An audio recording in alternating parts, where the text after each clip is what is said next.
Okay, we ready? All right, let's start then. And in 3, 2, 1, go.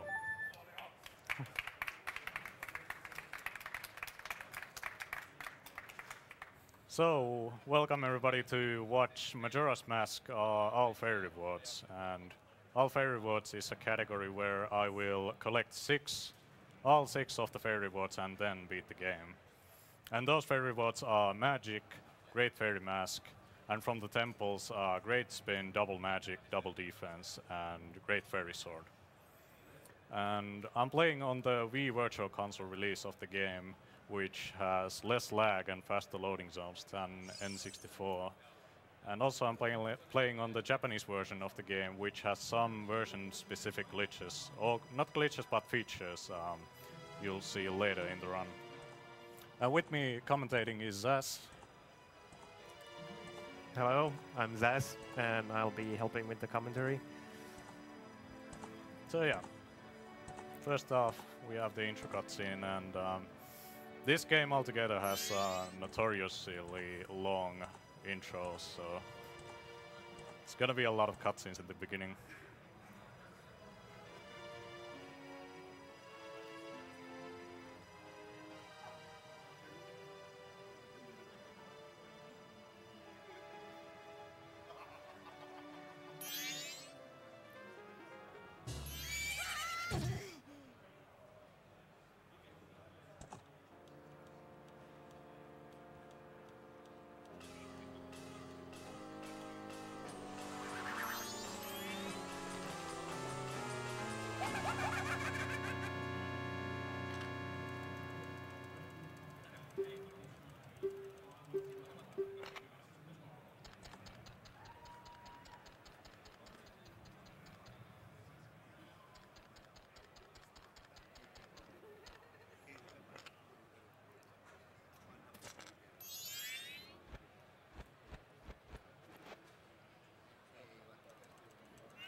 So yeah, the game starts off by Skull Kid stealing an ocarina, and this part of the run is so-called first cycle, where the objective is to get the ocarina back. And it's a very limiting part of the run. There's not much you can do out of order before you can get the ocarina back and turn back as human.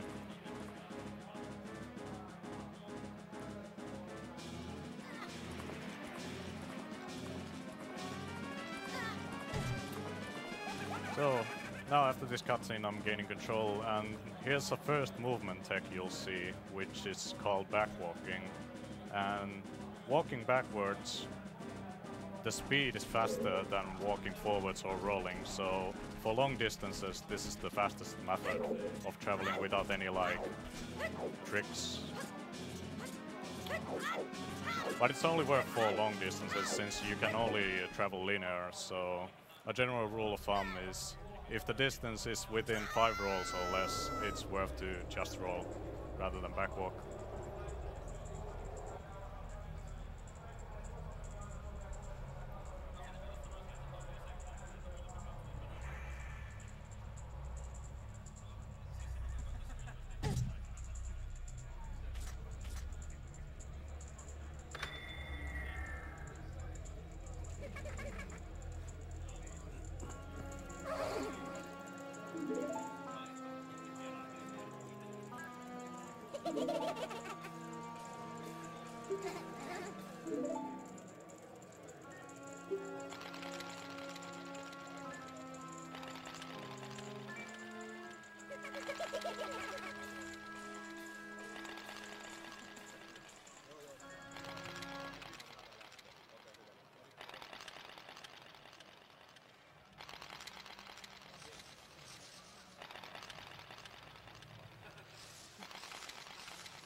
So yeah, here again, spinning as Deku is a little bit faster than just walking. With the spins you can change your direction, so it's good for like turns like that.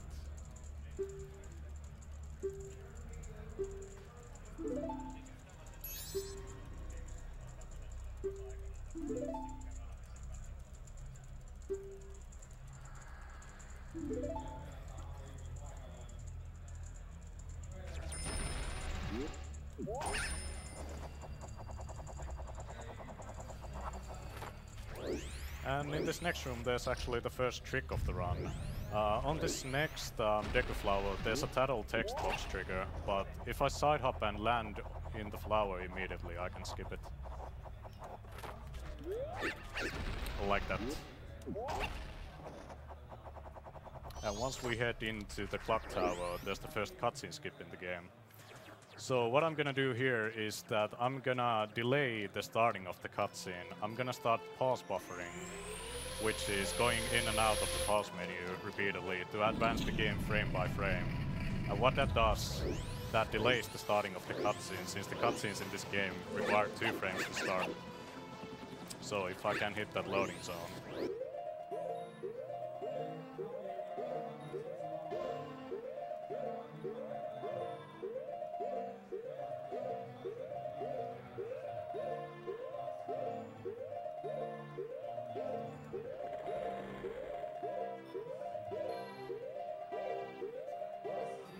Okay, nice. So by hitting the loading zone, while delaying the cutscene, I skip the cutscene completely, and that also removes the cutscene trigger, so if I would come back to Clock Tower, the cutscene wouldn't play anymore. That's one way to skip some of the cutscenes in this game, and we're gonna try to do similar things again later in the run. So now we're into Clock Town, and during first cycle, our first objective is to get the Ocarina back from Skull Kid. And for that we needed to advance the time to the night of the 3rd day and wait until midnight so the clock tower door opens. So the fastest way to advance time is through going to Stockpot Inn here first.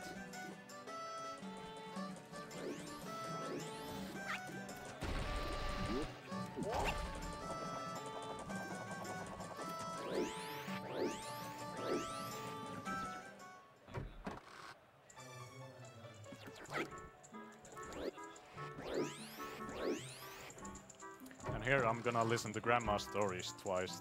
Each story advances the time day by 1 day. So I can get to the 3rd day really fast.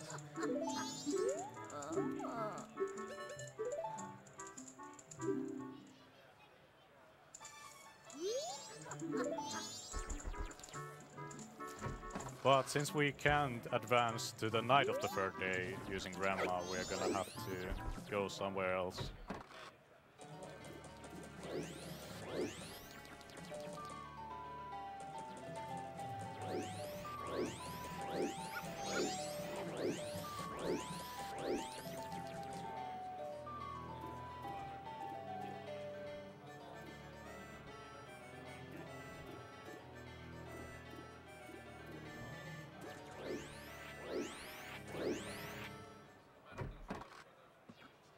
Using this scarecrow we can advance the final transition.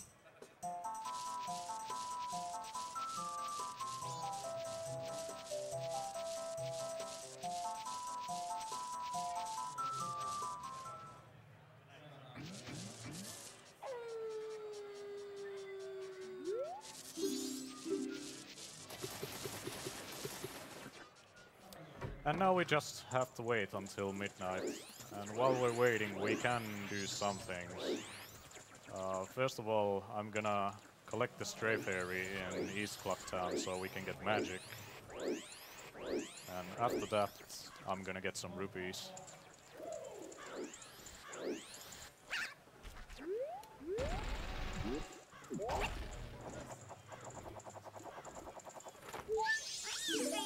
And I'm gonna get those rupees from Termina Field. If you backwalk against this guard on this slope, you can clip under him and escape to Termina Field early. But unfortunately, in the state we're in, that's not very useful for other than collecting the rupees here.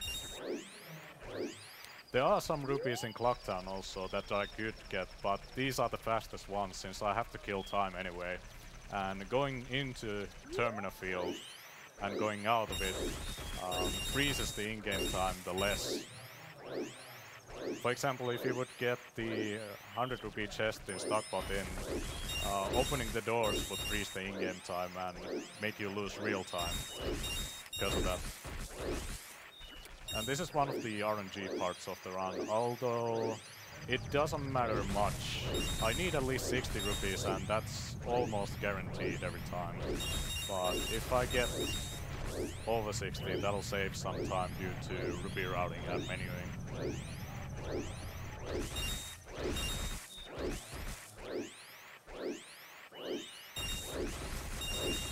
Okay, I got over 75 already. So I got the required amount. Everything else is now extra.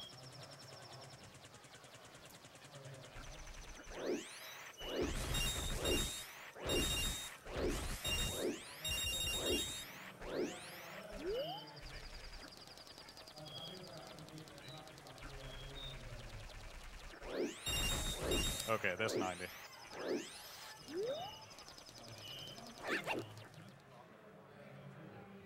And here's an interesting thing. If you enter North Clocktown from the Termina Field entrance, the introduction cutscene doesn't play. But gyms are loud. Yeah, anyway, you can skip the intro cutscene of North Clocktown, but unfortunately it doesn't help us because we have to go to this area later anyways. So we have to just watch the cutscene later.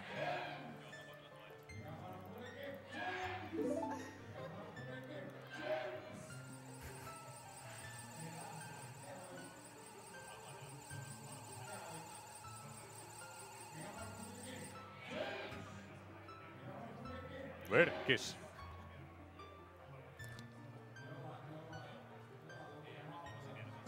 So here's our first fairy reward.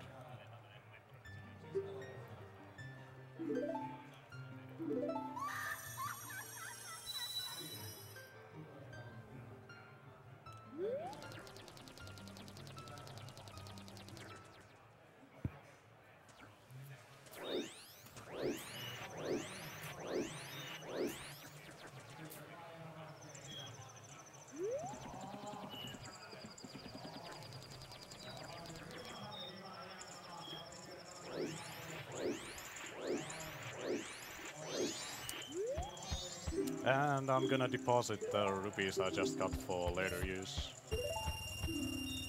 And after that, it's getting close to midnight, and I still haven't done the bomb this game to get the moose tier to use the Deco Flower to get onto the platform where I can access Clock Tower.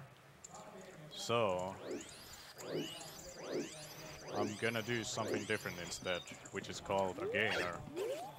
And what that is I backflip against the wall while targeted, then untarget and target again. And what that'll do is that'll cancel my backwards momentum. So that way I stay in place and I can grab ledges that I normally wouldn't be able to.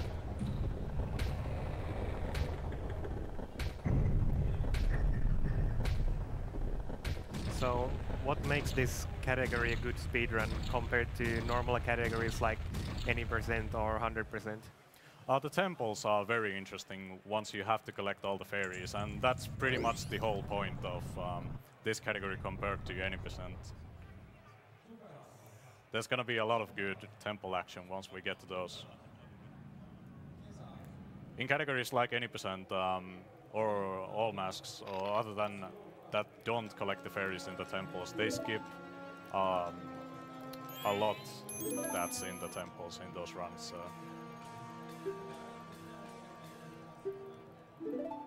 You're gonna see like kind of like 100% of the temples.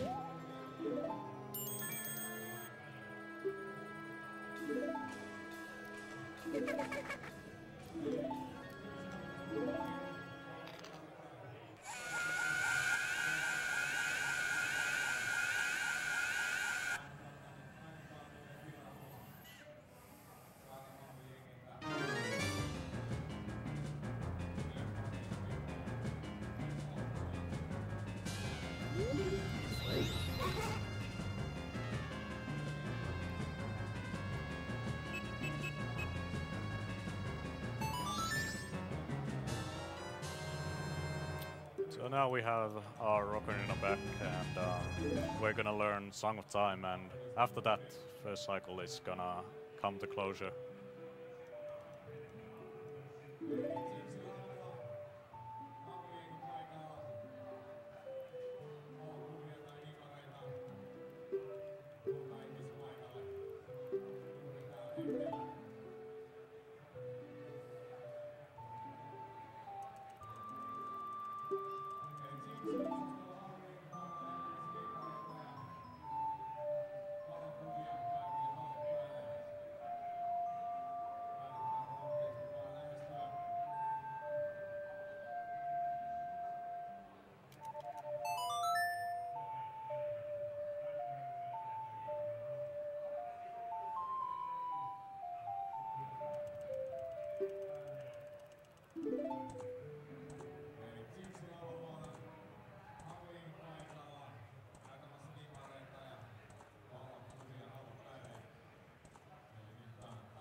So, after we learn the Song of Time, we can reset the day 3-day cycle with it. And while I press yes, I'm gonna reset my console, and that'll skip a huge flashback cutscene. So resetting your console there probably saves, I don't know exactly how much it saves, but it's pretty major.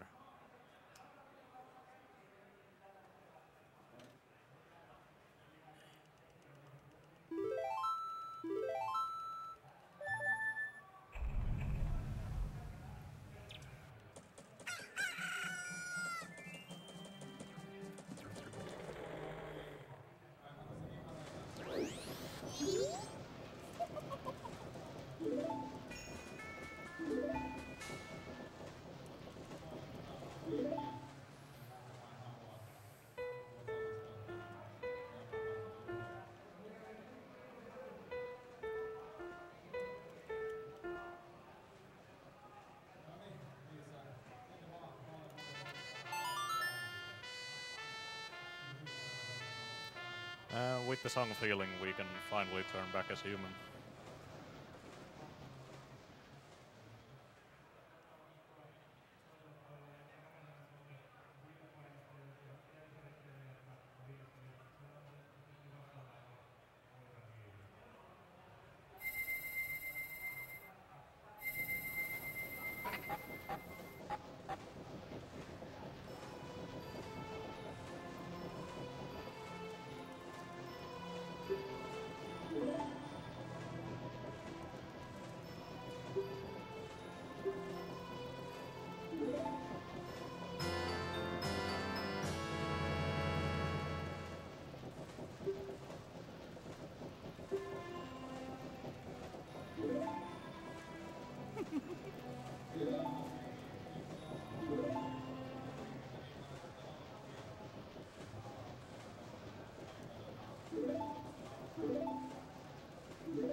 Okay, the cutscenes are almost over, or the long set of cutscenes.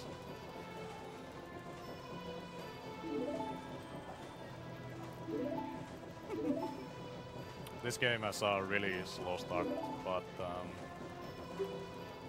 once the beginning cutscenes are over, it starts to build up. Okay, now that we're as human back again, we can start to do some stuff, and the first thing I'm gonna do is to collect some more rupees. And the fastest way to do that is to grab the 100 rupee chest from East Clocktown.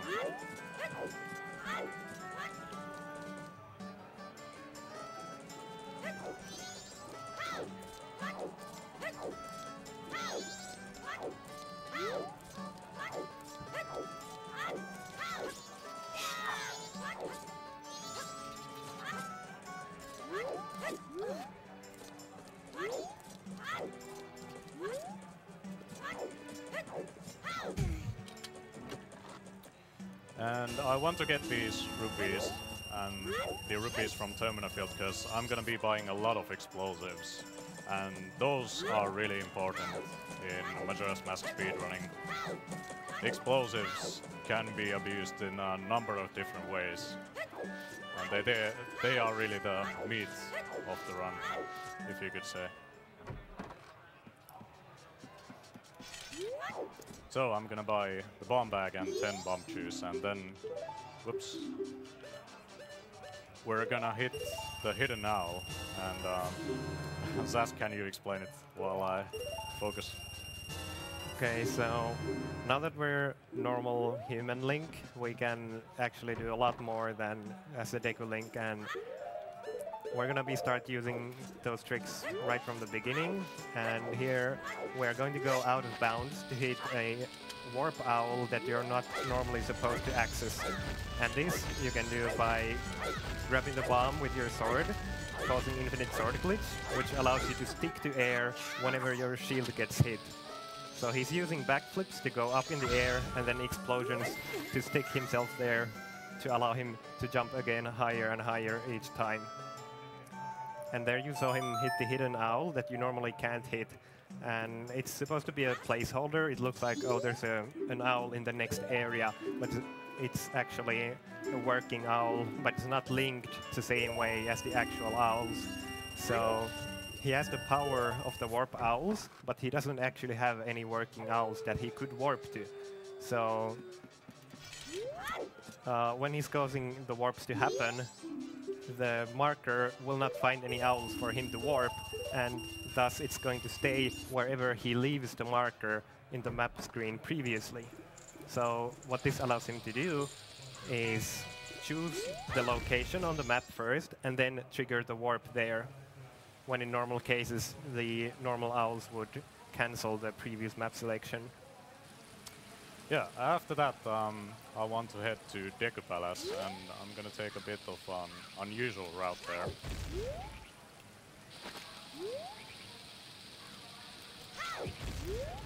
We'll be able to see the hidden owl in action once he obtains the warp song. So I'm gonna head over to this grotto here, and from there I can access Deku Palace quite fast.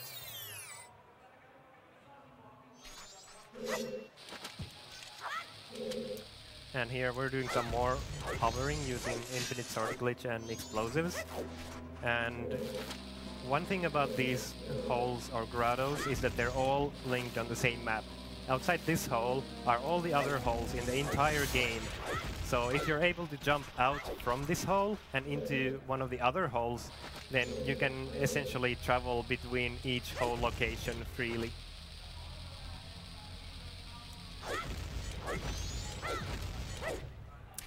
Having trouble get to clip on top of this route here. That's okay. Okay, there we go.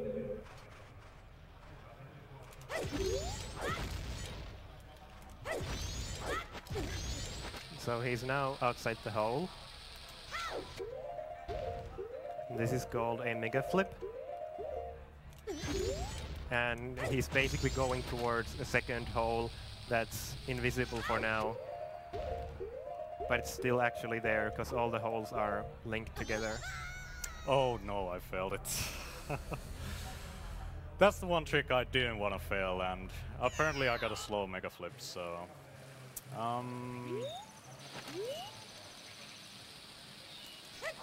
Actually, I can try it again if I farm some more bombs, so let's do that. Marathon luck. Or maybe it's a file name.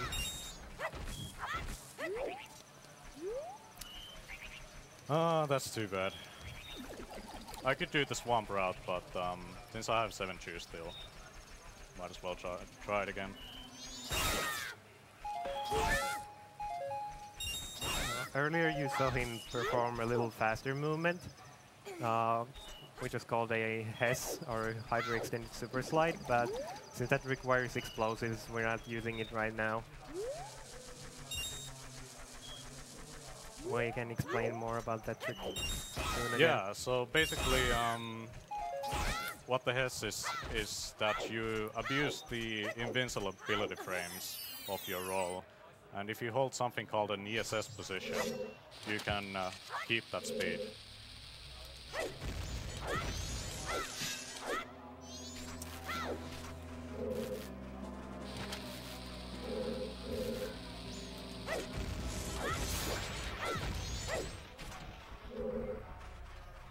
Fingers crossed.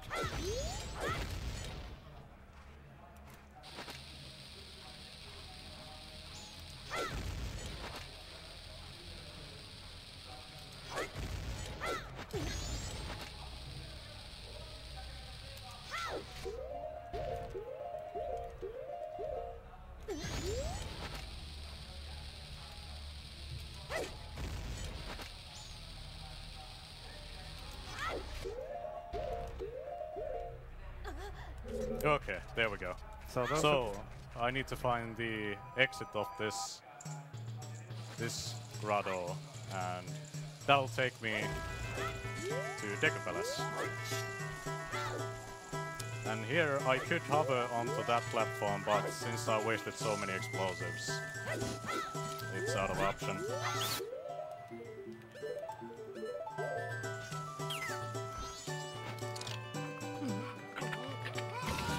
A lot of the fast movement in this game comes from explosives, because whenever you get hit, you get a really large recoil that slows down really fast, so it's like a really big burst and then it's gone. But you can do certain tricks to prevent the speed from going down, such as rolling to get invincibility and then jumping so that your speed won't go down as fast in the air, or holding a specific angle on the control stick called the ESS angle, which prevents you from losing speed. So this way we can utilize these really fast knock-ups into basically infinite durations of speed.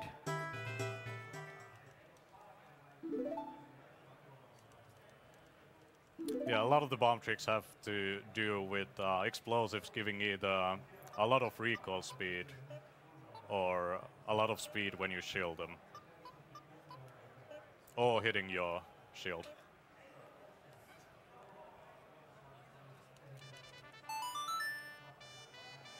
Wait a minute, how many bombs do I have?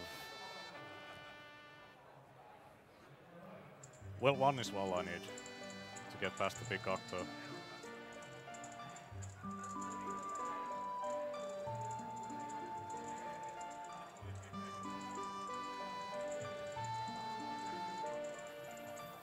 So, Sonata of Awakening is one of the required songs we have to get. Without it, we have no way to access Woodfall Temple.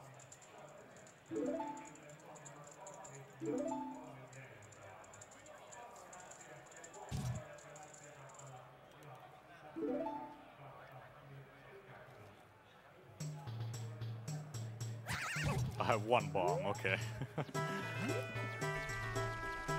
So I cannot fail the next trick coming up.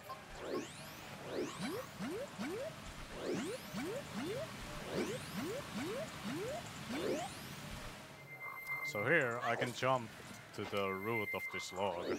and at a specific spot it will flip me up, so that saves some time going around.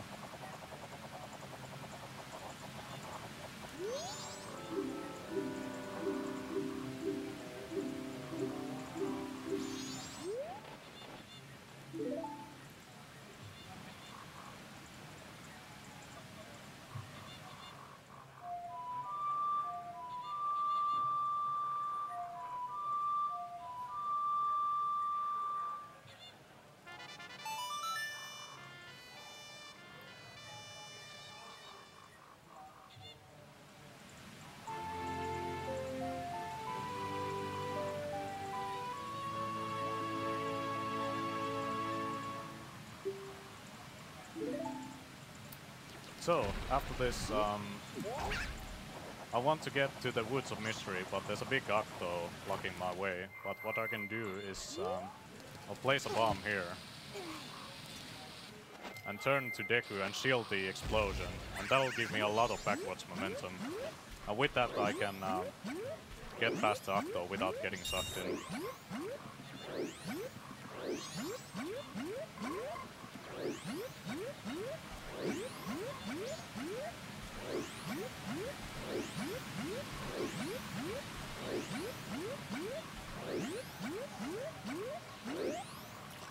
And here it would be worth to use some explosive tricks to get past this segment faster, but unfortunately I don't have any, so we're just gonna have to spin and backwalk.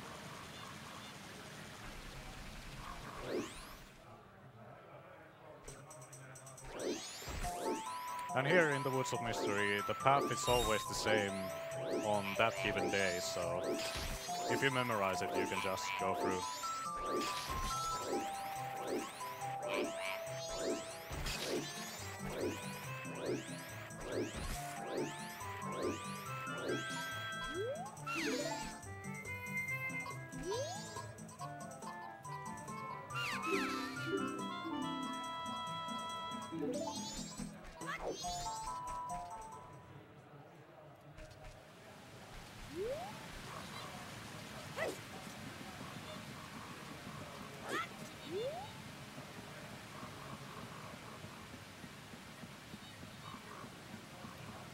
And after talking to the shop owner here, we get our bottle, which is another required item.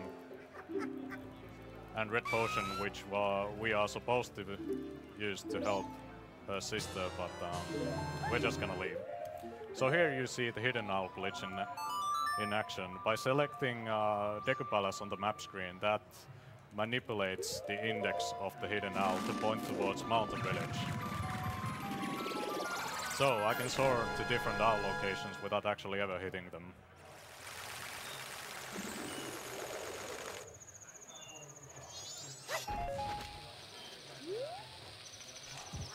And here's another movement tech called a super slide. By rolling into a bomb and trying to grab it with my shield up just as it explodes, I gain a lot of backwards momentum. And here recoil flip, which is a damage source hitting my shield, and that'll give me a lot of backwards momentum mid-air.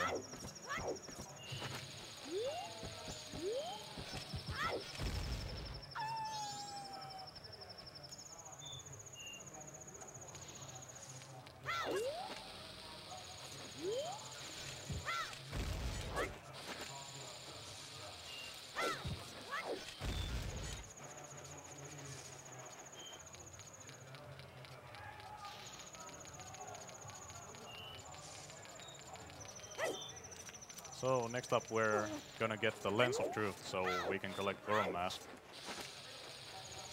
And I can do something called a long jump to get past a few of these invisible blocks.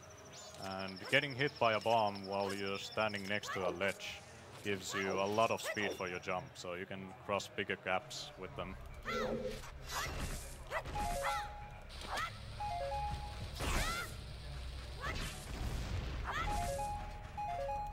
Ah, 19 is enough. Yeah, when you're in air, you slow down a lot slower, so you can use ledges or jumps to extend those recoils.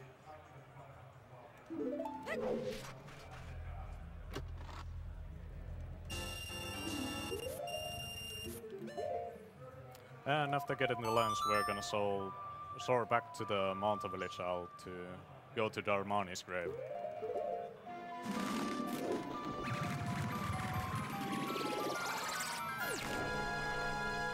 But instead of climbing the ladder, which goes up the mountain, I'm gonna go through a different route.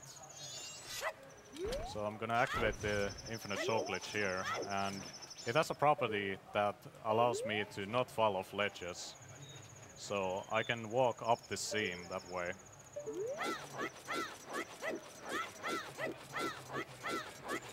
And side up this mountain to Darmani's grave.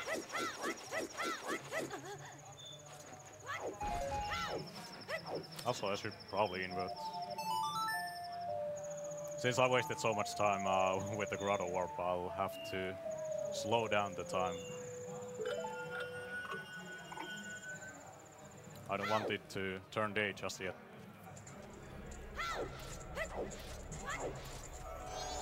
So, you don't actually have to follow Darmani here. If you know where he is already, you can just go here and lay some feeling with the lens. And the lens is actually required for this cutscene to trigger.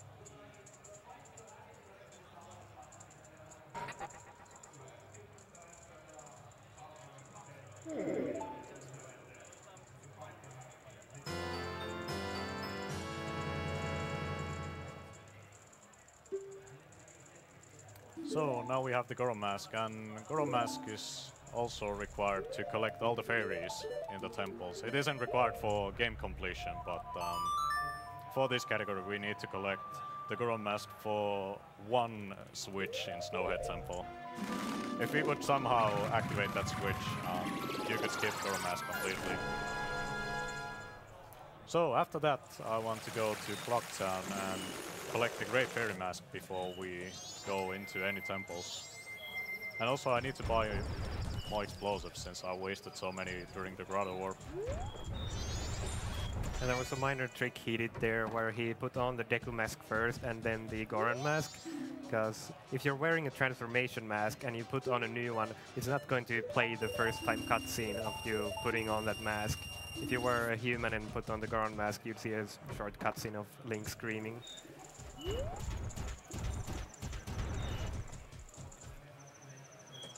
And we've been using explosives a lot to move fast, but Goron is actually just as fast as those recoils, so it'll speed us up a lot. Yeah, that is one reason we want to get Goron Mask so early on, because movement is so much faster than rolling as human.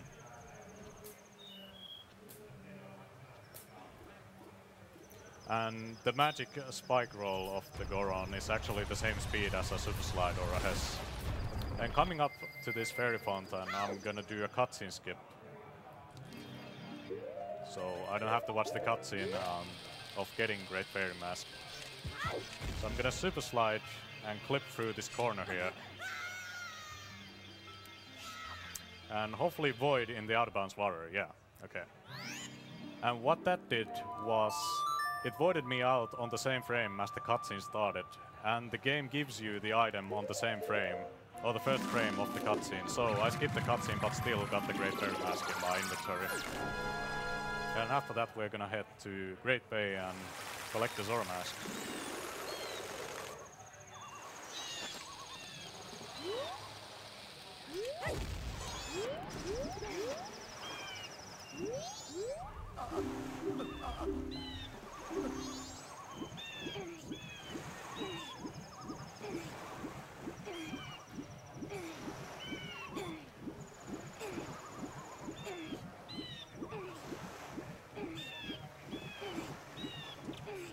And here I'm gonna attempt another cutscene skip. So I'm gonna push Mika almost to the shore, line up. Ah, it was too late. Okay, so what I tried to do was to push Mika almost to the shore, then at a certain time push him all the way and start rolling towards that loading zone. And if I would have did it right, I would have hit the loading zone just as this cutscene would have started, and that would have skipped it.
So Zora mask is another required mask in completing the game. Without it you cannot access Great Bay Temple. In any percent you have to get the Deku mask and Zora mask.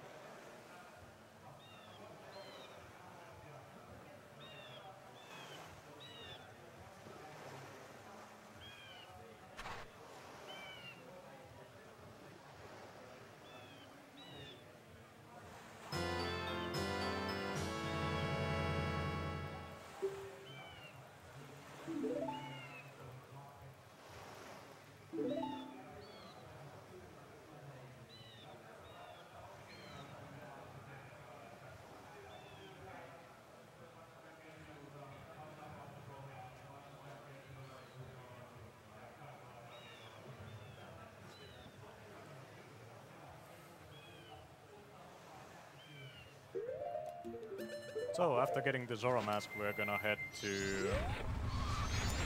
the Pirate's Fortress to get a Zora egg and the hookshot. And here's a little movement tech you can do while swimming as Zora. You can dolphin dive up and down, which is a little bit faster than just swimming.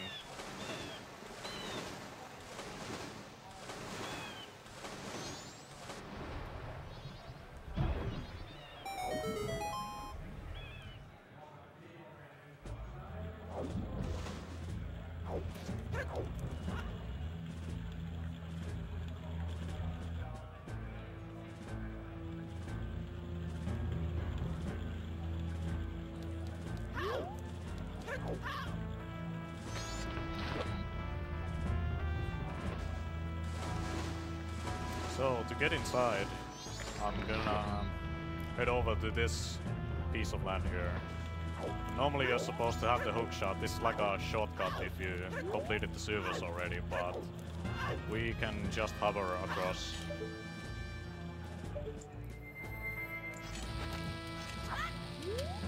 This alignment doesn't look good actually. Okay, that should be better.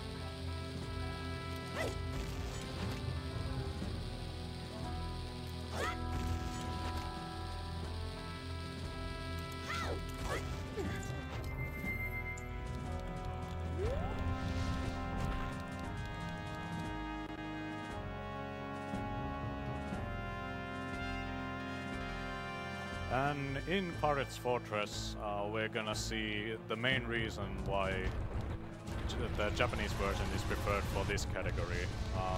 In the Japanese version, there's a feature that the guards in Pirate's Fortress have reduced vision at night, so I can go to the main room here and side up past this guard here.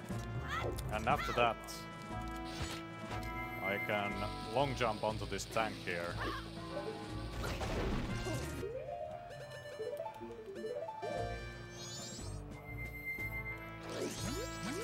And from here I can shoot the beehive as Deku. And that is a lot faster than going upstairs and shooting the beehive with the bow. Or as Deku from upstairs and then have to come back here again.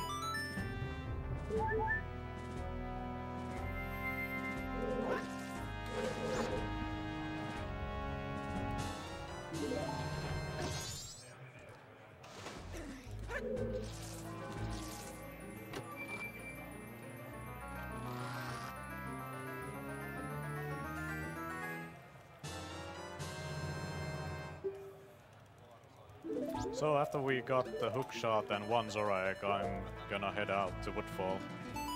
And you might have guessed that we can duplicate the eggs, so there's no need to collect all of them, just one.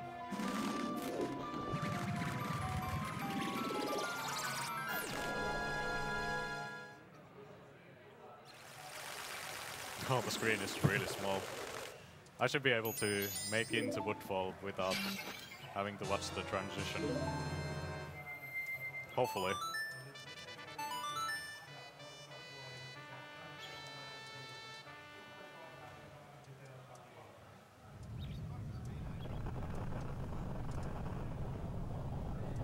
Well, you still have the slowed down time. Yeah.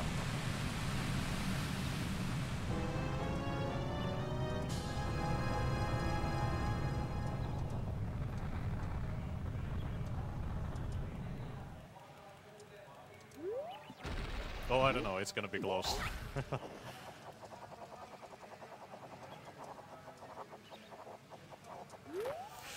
Oh, yeah, just barely. Okay. So there are some areas in the game where it turns into either night or day, a transition won't play. And for routing, you want the day transitions to happen in those kind of places. So inside Woodfall, we're gonna collect our first set of stray fairies, and having the hook shot here is really useful since you can shoot the torches that are in many of the rooms.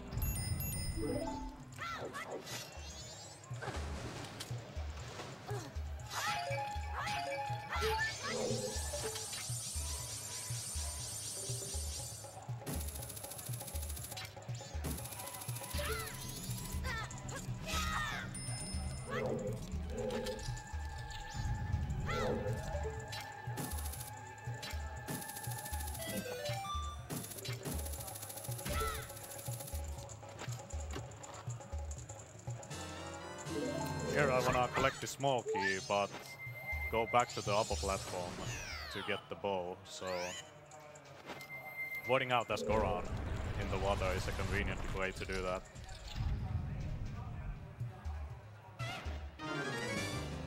And Goron Link is also very strong against this guy.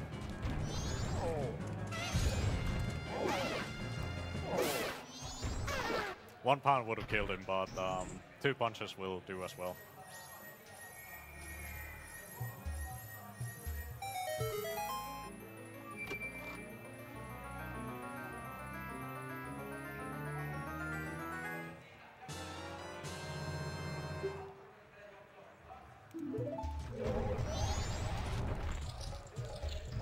And in this next room I can do a trick called action swap, and what that is when I combine 2 actions using the Deku stick and the bow and interrupting it with Tattle.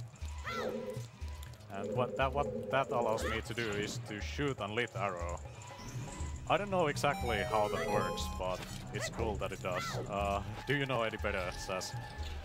Well, basically, you have one item in your hand, and then you interrupt taking out another one, so it keeps the previous item in your hand.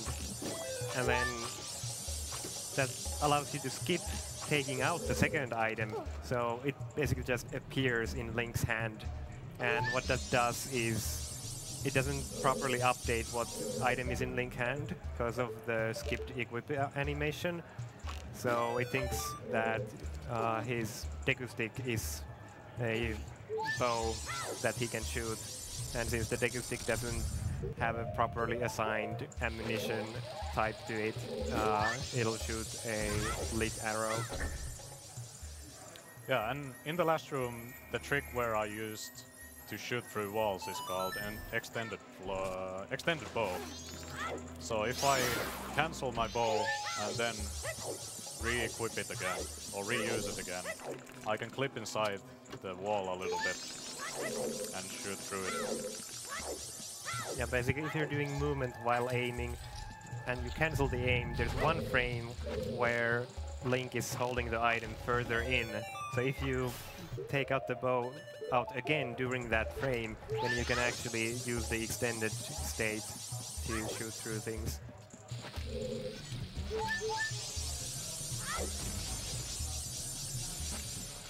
And here we're doing a glitch called Weird Shot.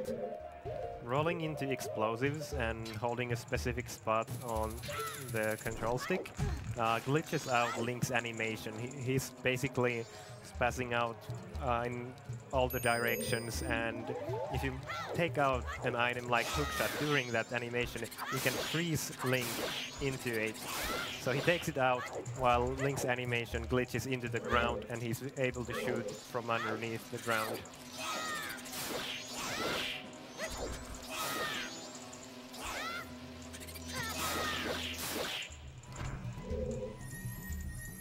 And here's the last fairy of Woodfall Temple, and after getting it, I'm actually gonna go away, go out of the temple, and beat it later. Reason for that is it comes apparent at the end of the run.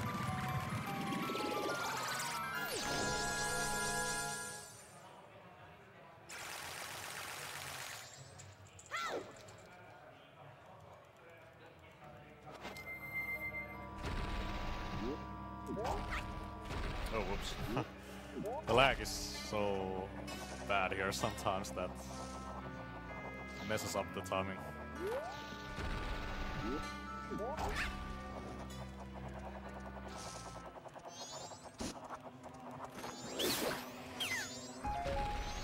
And in this fairy fountain I can do the same cutscene skip as I did in the Clocktown fairy fountain.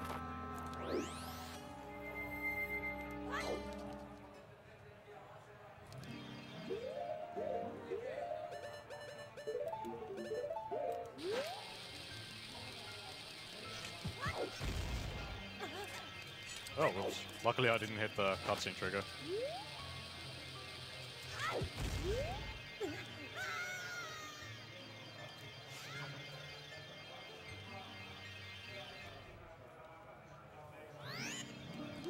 And after that we're gonna head to Snowhead, and I'm gonna do it the similar way as I did with the Grotto Warp. So all the fairy fountains are also placed on the same map, so I can hover out of bounds from one fairy fountain to the other.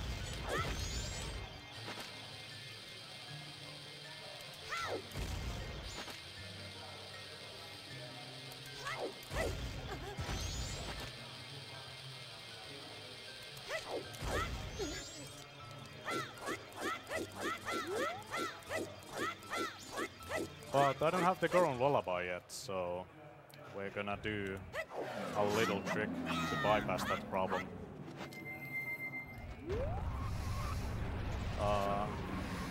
After staying on the edge while by swinging my sword, I can turn as Goron and roll against the wind that the big Goron is blowing to get to this side here. And once I'm on the base of the ramp, I can activate Ice G to stay on the edge. So since the sword has the property of not letting you fall off edges, with the Ice G active and my sword swinging on every frame, I don't have to worry about falling down.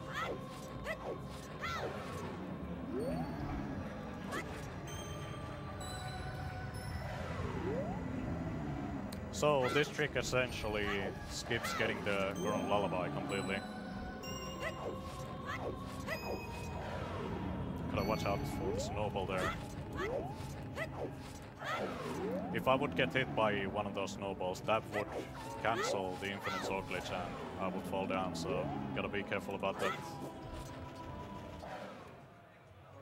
And there, we're inside Snowhead Temple.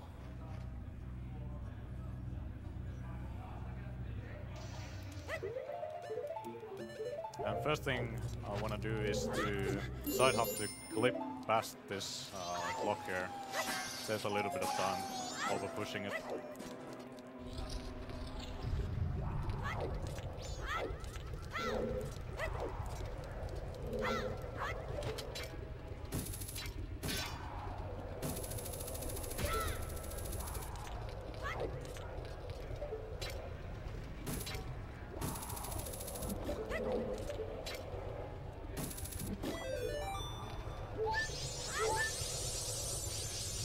Collect those two fairies there, and this one here, and here there is like invisible platforms you're supposed to navigate with Lens of Truth.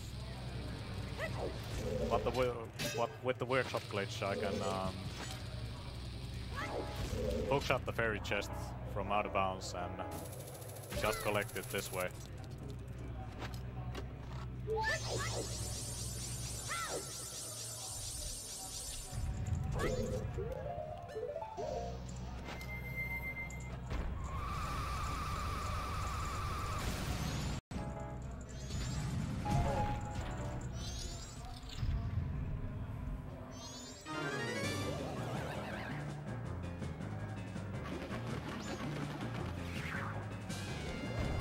And here we're gonna fight Wizrobe to get fire arrows, which are also required. And during this fight, after this hit, they're supposed to activate second phase, but I can skip the cutscene by timing my attacks right. But unfortunately I missed the last attack, so I have to watch that little cutscene anyway.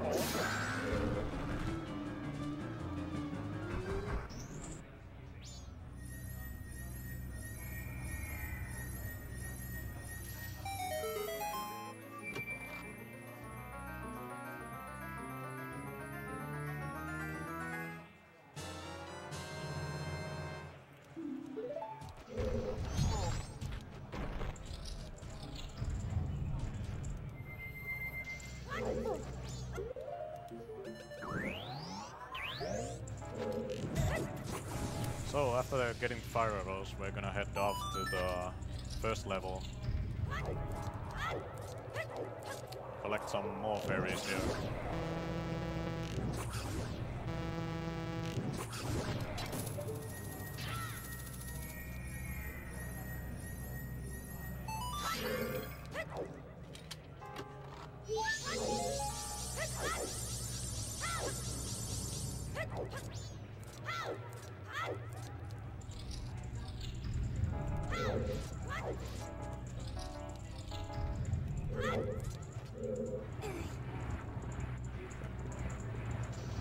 Snowhead Temple isn't very glitch heavy compared to especially the other two temples coming up, which are Stone Tower and Great Bay Temple.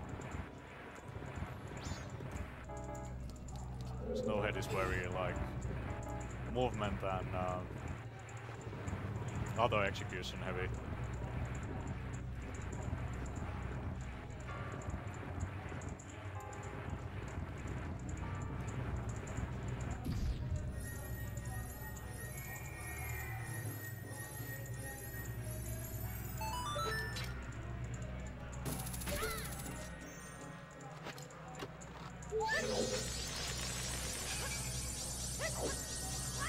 And also having the hookshot in Snowhead Temple is very good also. I'm basically entering this room from the exit of the room.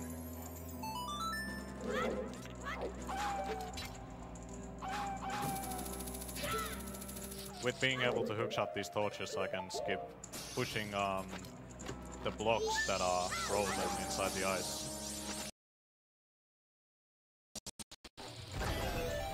Oh, I didn't break the wall.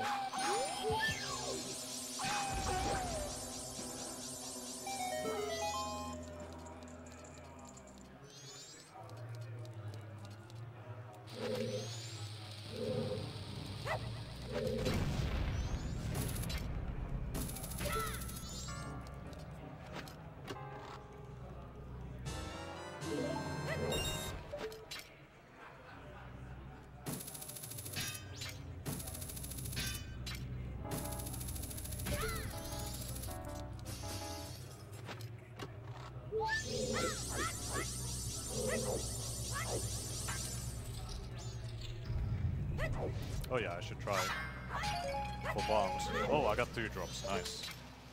Those bomb drops in those spots are random.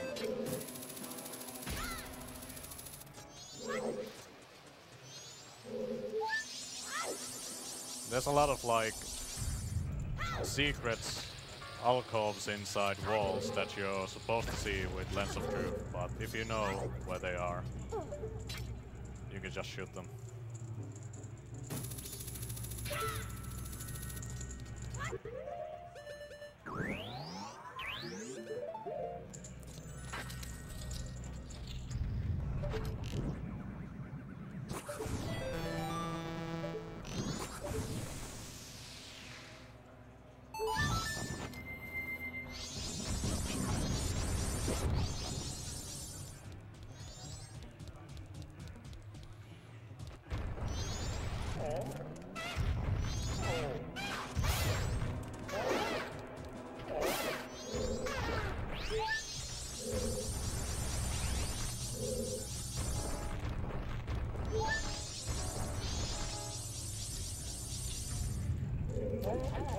Here I'm gonna backwalk off the ledge to land on this alcove here to get this fairy. I don't know actually how you're supposed to get that casually, I don't remember. And this is the switch that I was talking about. This is the only thing you need Goron Mask for in this category.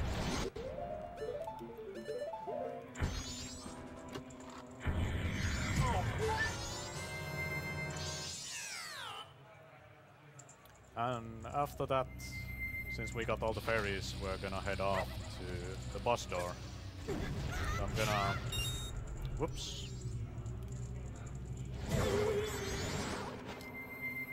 Gonna throw down a bomb to break the snowballs blocking the path there and doing a kind of a precise jump to land on it. That was close too.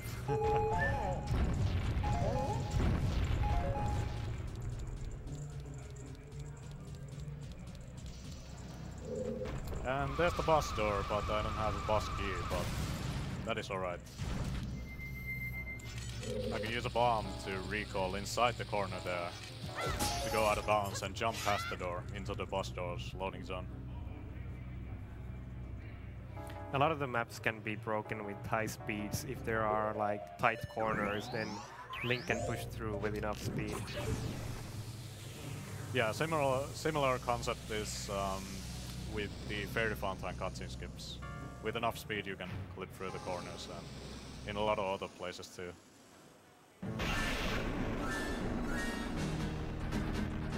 So, for Golf, casually I guess you're supposed to roll around as Goron, chase him, but I can do something different here. So, Golf is gonna stand there and just get hit.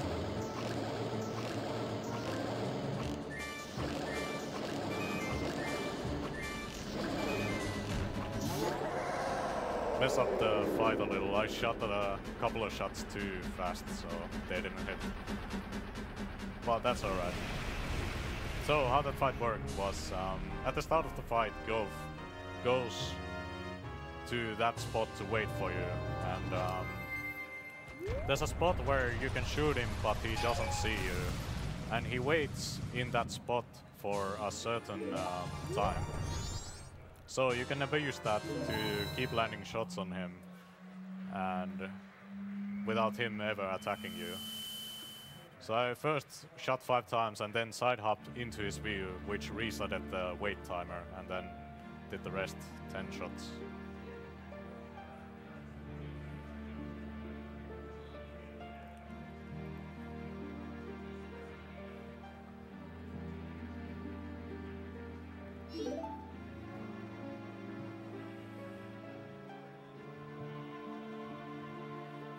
And yeah, to beat the game, you need to collect all the remains and learn off to order. Unfortunately, we haven't found a way to skip any of the remains.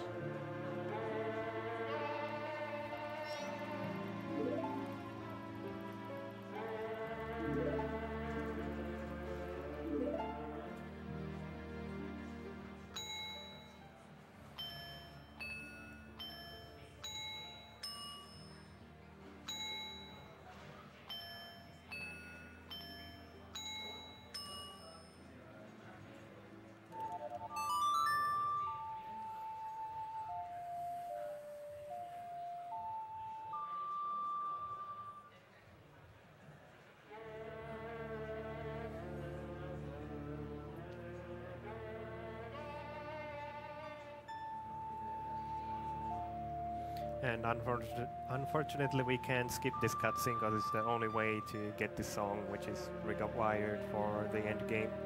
Yeah.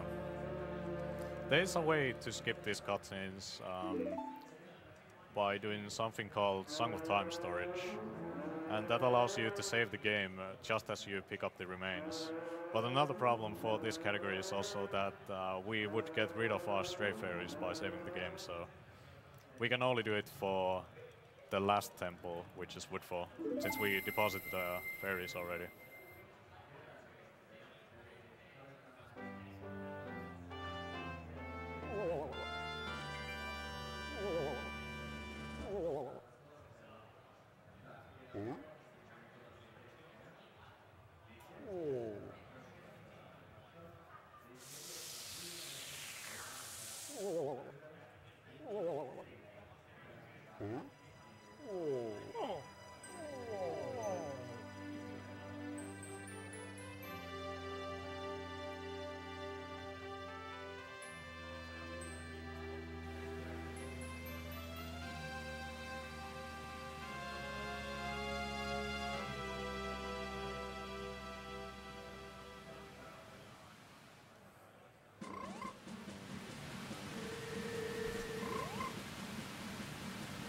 So up next I'm gonna deposit the fairies straight away.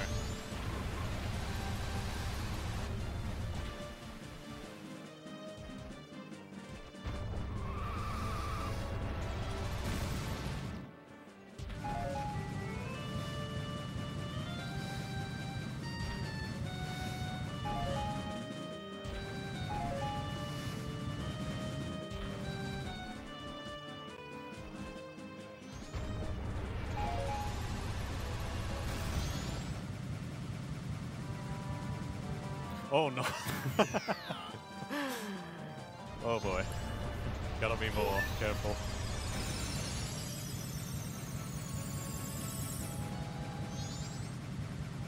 Shouldn't cut those corners too tight.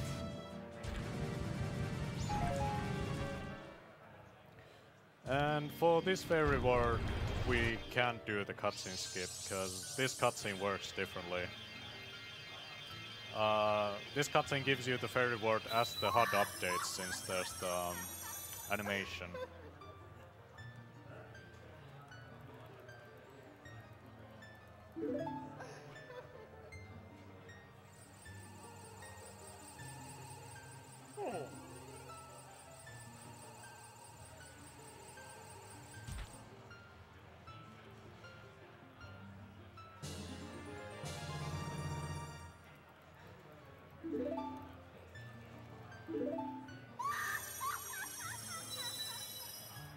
And after that I'm gonna head to Stone Tower Temple.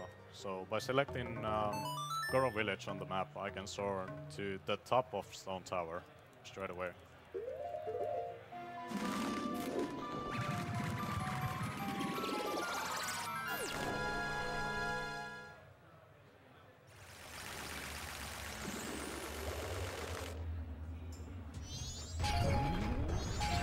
And once I'm up here, I can do some more hovering to get inside Stone Tower Temple. And these two things combined skip the Elegy of Emptiness.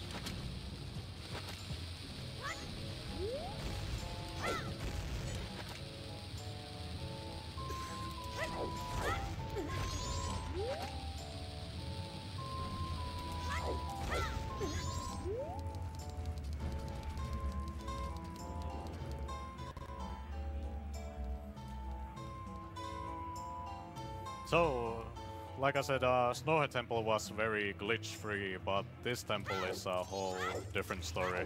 It's gonna be a lot of tricks here. And first off, I'm gonna head into this room, and to get past this room, you're normally supposed to have the Elegy of Emptiness, but I can do something a bit different. So getting ISG and hookshotting this... Oh, whoops, that is way too high. Hookshotting that crate out of bounds, and then doing a hover to... Oh no! I didn't curve my hover long enough, but I can hover out of bounds and land into that corridor which has the loading plane for the next room.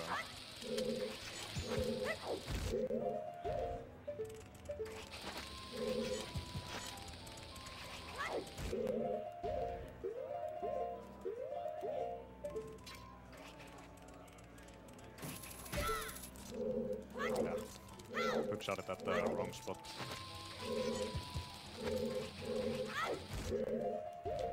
The weird shots glitch Link's animation so much that the results can vary a lot, so he's using pause buffering to get the exact glitching frame that puts him underground. Okay, there I failed mega side hop. I'm going a bit too late. I think that was like a frame late. Luckily I have extra bomb juice here, otherwise I would be in trouble.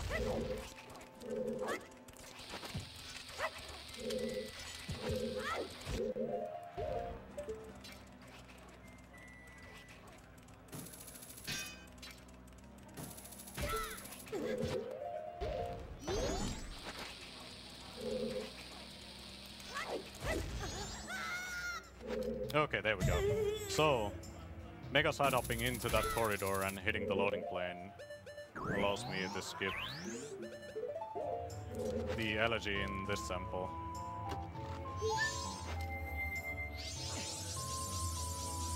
And after that we're just gonna hit the fire with Zora to void out to get back to the main room here.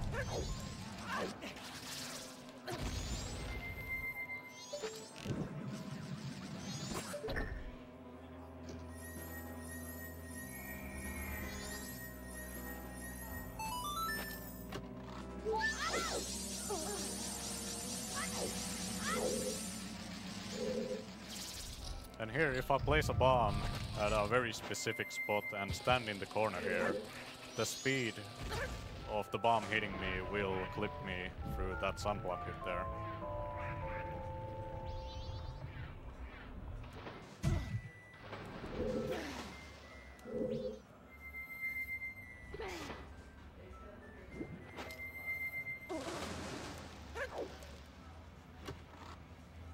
And that's a small trick where when Link's a human, he's smaller and floats a little higher than a Zora, but then when he puts on the Zora floating up that high, the Zora is able to actually grab the ledge being higher than the Zora usually would be.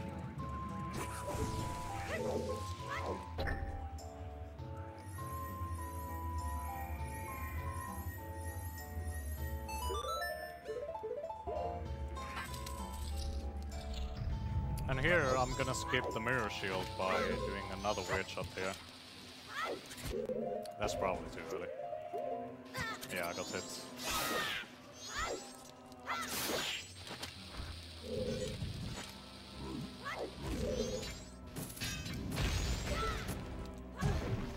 And these Nejirones drop bombs, which I wanna farm. So I wanna get some rupees to buy explosives later.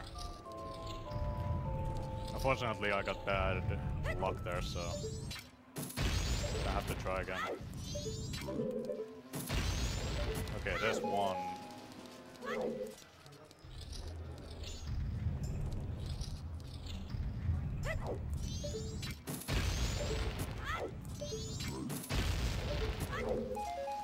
I'd like one more, just to be safe. These guys have a pretty good drop rate, but I'm getting really bad luck here. Okay.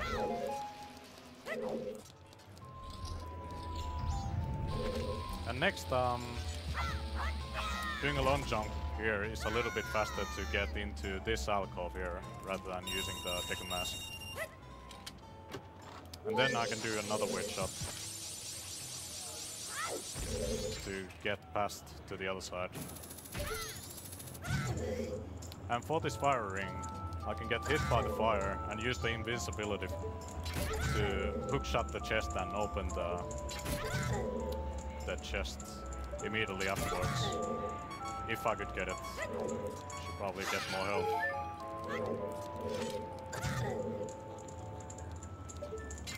Okay, there we go.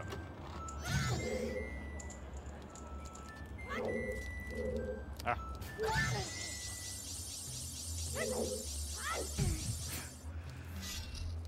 Having some movement difficulties.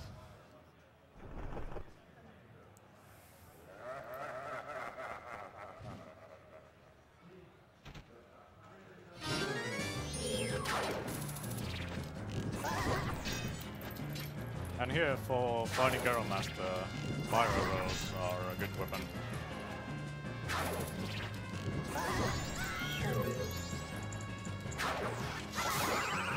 And there what I did was another feature of the Japanese version. I jump slashed going into the cutscene, and then when I did the crouch stab as the last hit, that actually did the damage of the jump slash. And that is something called power crouch stabbing. And on the Japanese version of this game, it stores the last attack damage value into your crouch stab, so you can deal a lot of damage fast that way.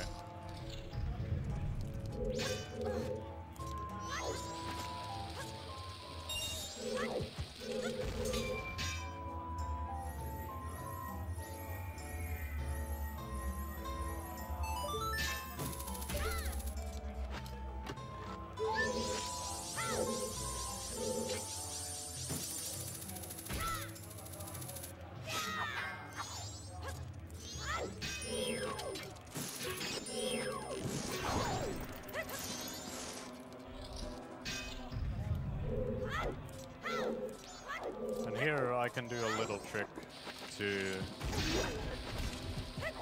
Oh, I failed it. Well, I could have done a super slide at the same time as I dealt the last attack, or the last bit of damage with the bomb, to get to that chest during the cutscene.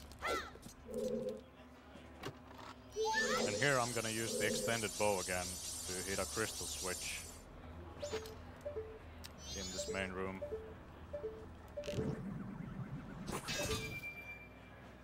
And that'll spawn a chest over there, and to get to there I'm gonna do another weird shot.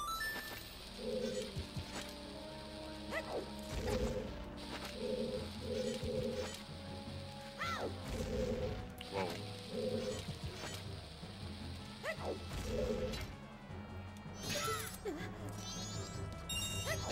It's possible to do the extension glitch using the hookshot as well, but unfortunately the hookshot is a lot pickier with the collision, and you need a really crazy angle to get it through the wall properly. Yeah, to my knowledge you cannot replace like any of the weird shots with extended hookshot in this game.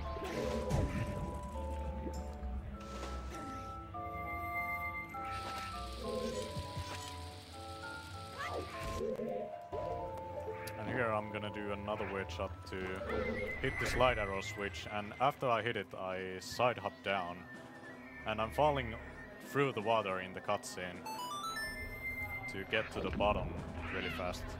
For some reason, if you're in a cutscene, you'll just sink down. Or float up. Yeah, depending on if you jump to the water or were in the water during when the cutscene started.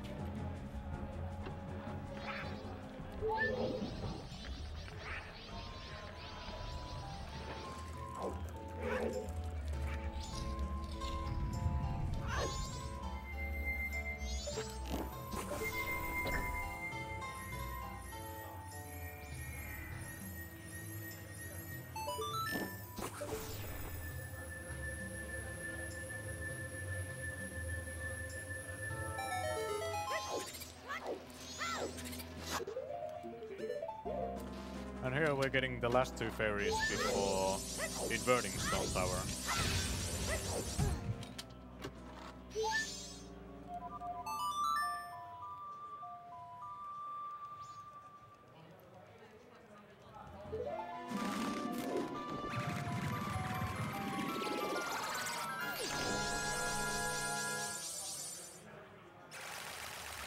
And to invert Stone Tower without the Elegy of Emptiness, I can use Extended Bow again to shoot through this corner here.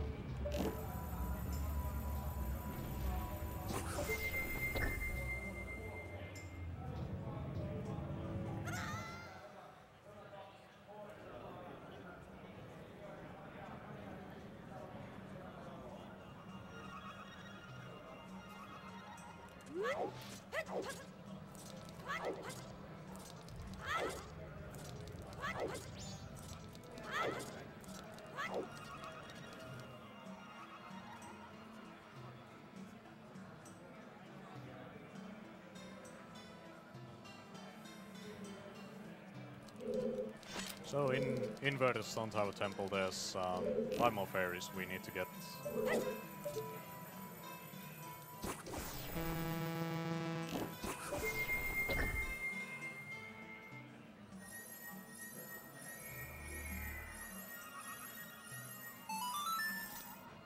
And the first one is there, and to get to the next one I'm gonna again take a little bit of unusual route. Gonna do a sideways long jump to grab this edge here. And from here I can enter the Wizard fight from the exit of the room.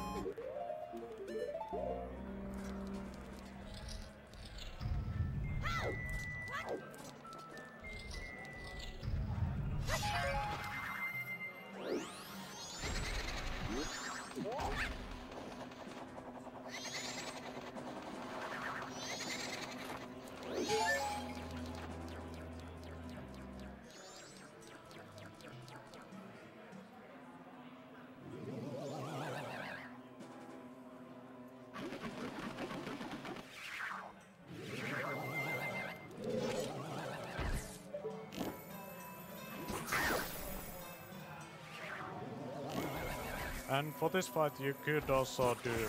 Whoops, I was a bit too hasty there. For this fight you can also do the cutscene skip here, but it is much harder with the bow, and I am really bad at it, so...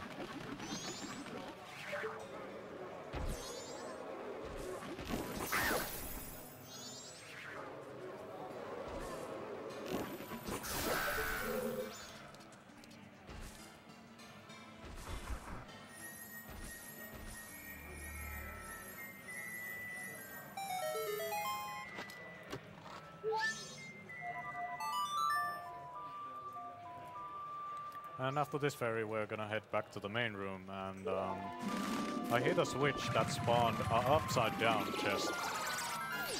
And normally you're supposed to uninvert the temple and then re-invert the temple to get that chest, but I can do something else. So by activating ISG again and hookshotting the chest and starting a hover,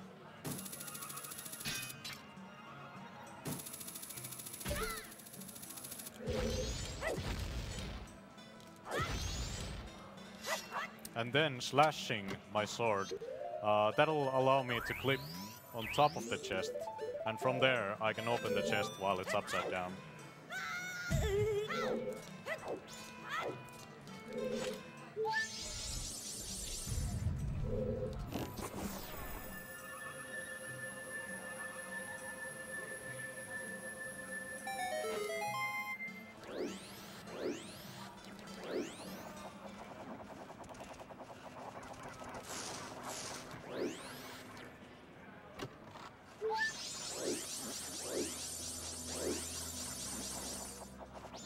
And for the last fairy I can do another fire ring skip, but instead of using the fire damage I'm gonna use a bomb instead here.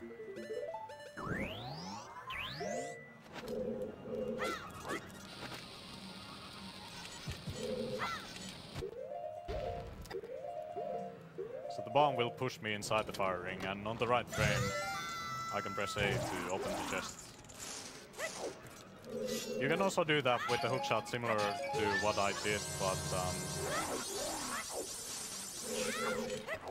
it is much riskier since the fire knocks you down like that. Here I can use a recoil flip to get past that gap over there.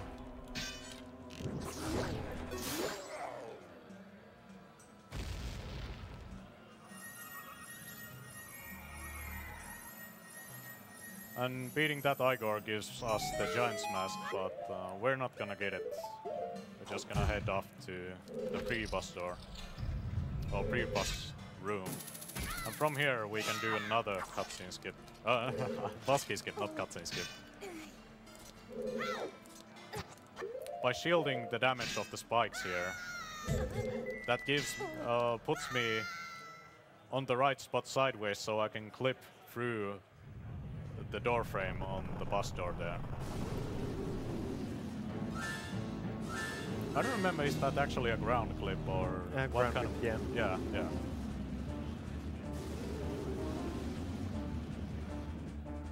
And here's Twin Mode. But you don't have the Giant's Mask. Oh, sorry? You don't have the Giant's Mask. Yeah, there's two ways to fight Twin Mode. Either use the Giant's Mask or use some sniping with the arrows. And for this category it's worth it to just shoot him with arrows. And the way Twin Mode's health works is that the blue one is weak to fire and the red one is weak to ice. But I only have the fire arrows and the light arrows, so I'm gonna use fire arrows for blue, which take 3 fire arrow shots and a bomb, so since I don't have the ice arrows, I'm gonna just use the light arrows on red.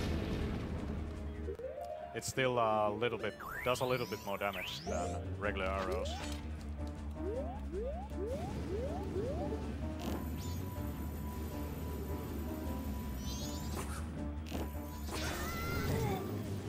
Those were some bad shots.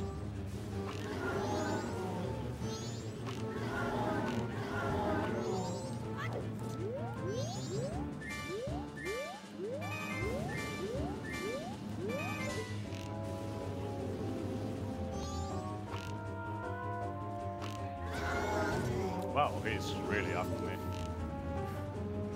Usually I don't get hit this much, so getting some bad luck here.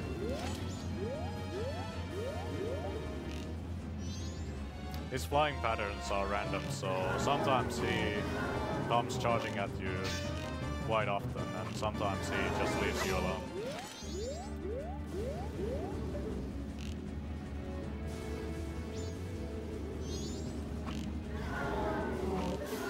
Okay.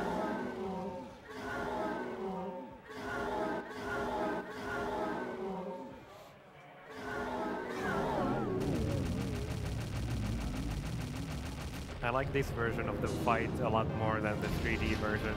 Yeah.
This giant's cutscene is cutscene that they skip in any percent by using Song of Time storage, but unfortunately we can't do that. Yeah, So, since in 80% the only thing you need is the mask, you just quit right after that. yeah.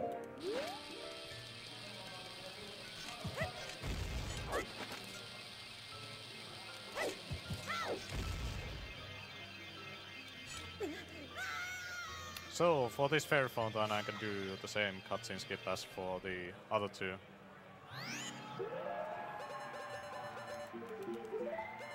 And here is a trick called equip swap. So what you saw me do there is that I put my cursor on the Zora mask, the Zora egg, and then switch tabs and switch tabs again to the item screen. And there's one frame where I can input a diagonal, in this case up left, and select light arrows. And if I do that on the second, on a specific frame, it'll actually put the item that was that I had the cursor on onto, in this case, light arrows, and that way I can keep equipping Zora X over my light arrows and duplicate as many of them as I want.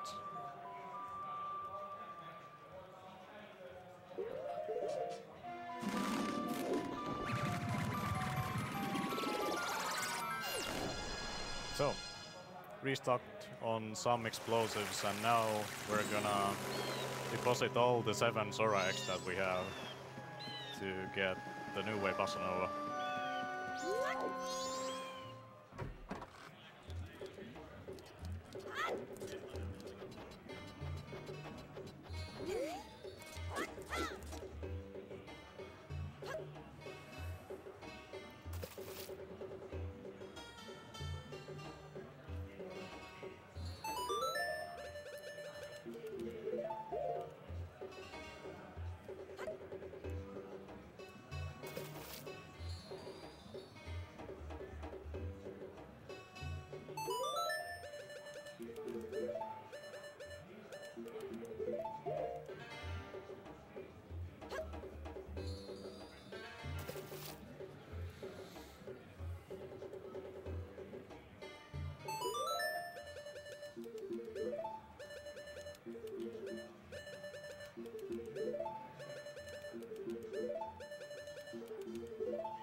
This trick is a lot harder than most of the frame perfect tricks, just because the menu screen actually runs faster than the rest of the game. This is also a fairly newly discovered trick. This trick saved a lot in all the categories in this game. And also in OT. You can do this in Ocarina of Time as well. Oops. Yeah, since before you had to take several trips and several bottles to collect all these eggs, as well as go out into the sea to find more eggs.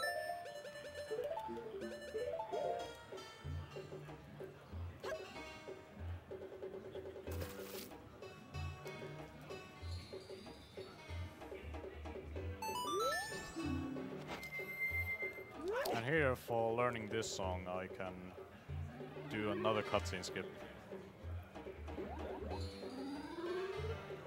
Learning this song works much the same as some of the other items, like the fairy rewards, which cutscenes I've skipped.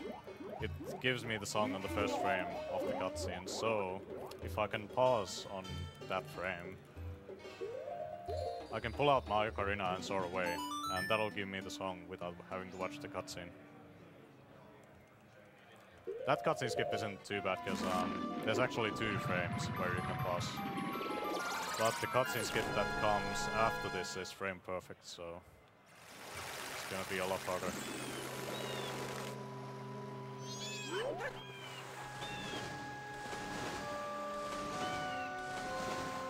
After having learned New Way Bossa Nova, we're just gonna head off straight to Great Bay Temple.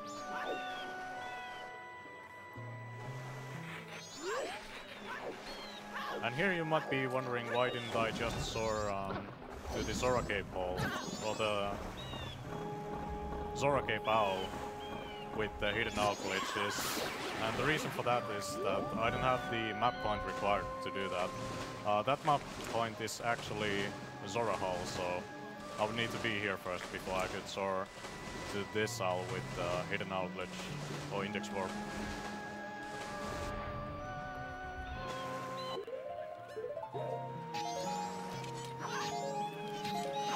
Here I wanna grab this fairy for use in the Great Bay Temple. And here, if I can pause on the right frame, I can also skip this turtle cutscenes.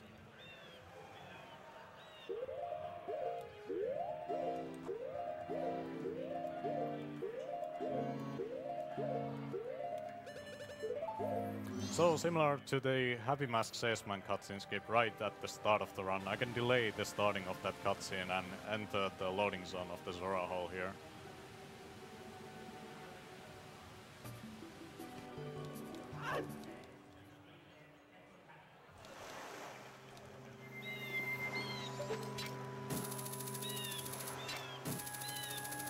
And after that I'm just gonna head inside the temple. There's a way to skip this cutscene also. Kinda like the similar way, but it is pretty hard, so I opted it out of doing it in this run.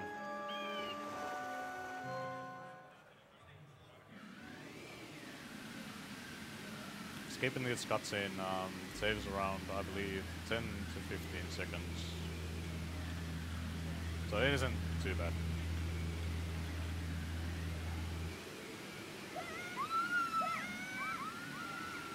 It's a pretty funny cutscene though. Yeah. What did you think was gonna happen? Exactly.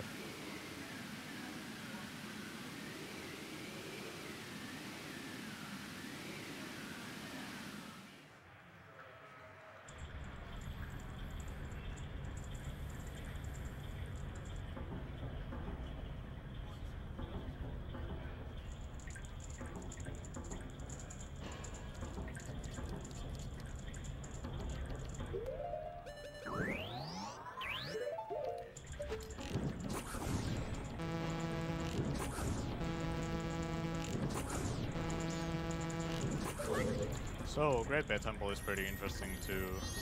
There's gonna be some cool tricks in the next two rooms after getting the first fairy here. So, there's a fairy under the platform, so I'm gonna send a Chew to break the bubble of that and shoot the Skullsola here to spawn another fairy. And then I want to get to the other side, and how I'm gonna do that is to line up here, jump off to the water field, turn into Goron and just almost roll to the other side.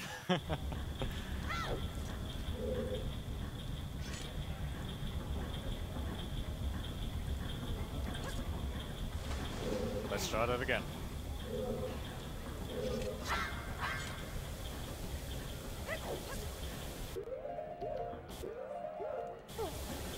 Oh no.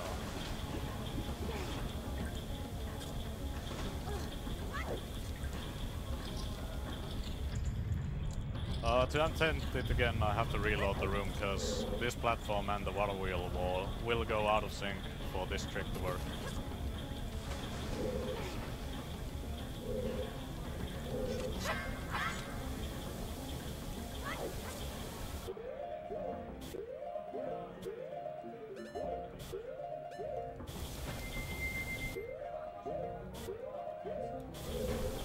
Oh no.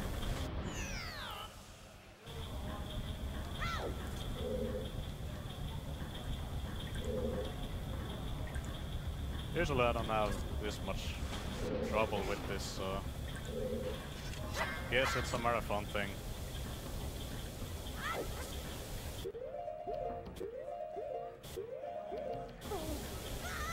Am I buffering 2 frames there? I'm trying to pass buffer to the frame where I need to equip the Goron mask, but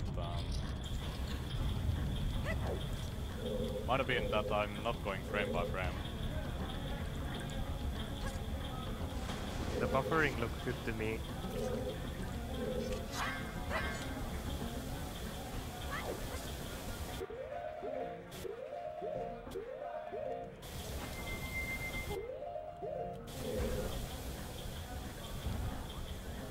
Okay, there we go. And after that I wanna get to the last room where you're supposed to get some of the fairies from, and to do that I'm gonna go to this corner, grab the ledge, and on the first frame that Link grabs the ledge, I'm gonna target and hold down, hold A to fall out of bounds, and from there I can swim to this unloaded tunnel of water.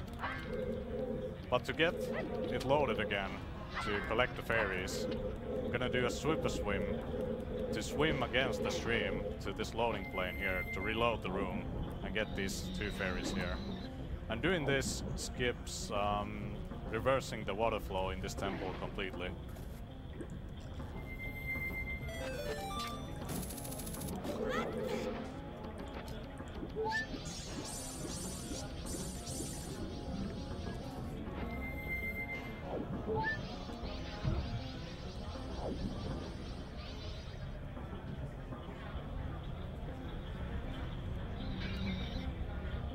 This fairy is sometimes tricky to get, but got it pretty fast.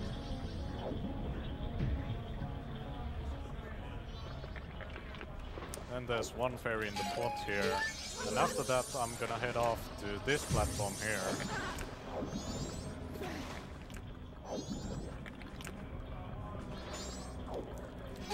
And do a hover onto that area there, and that is the exit of that room. So I'm entering the next rooms backwards.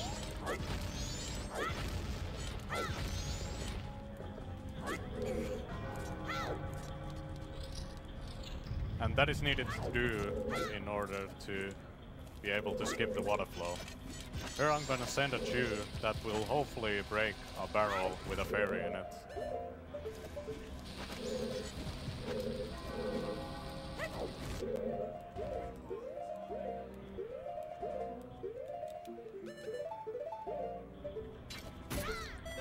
Okay, I got it. Nice. So that chew launch is very precise. It breaks the barrel in which this fairy is.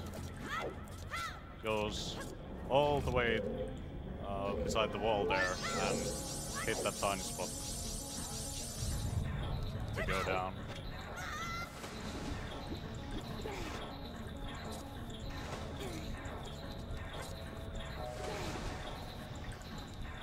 Here I'm gonna do another long jump to get to this alcove here. And hopefully make the cycle on this jump. Okay. And doing that skips using the ice arrows in this room.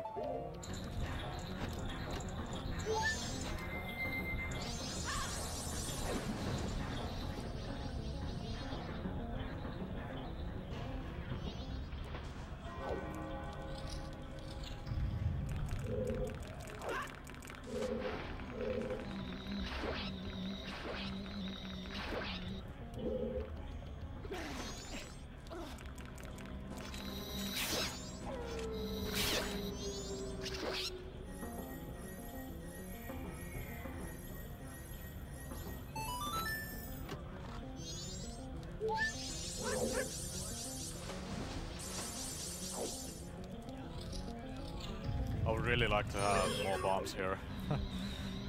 My bomb count is perfect right now for the things I want to do. Still in this temple. No room for mistakes. Yeah.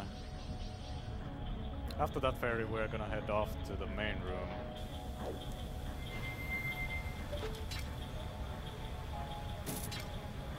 Get this fairy from the barrel.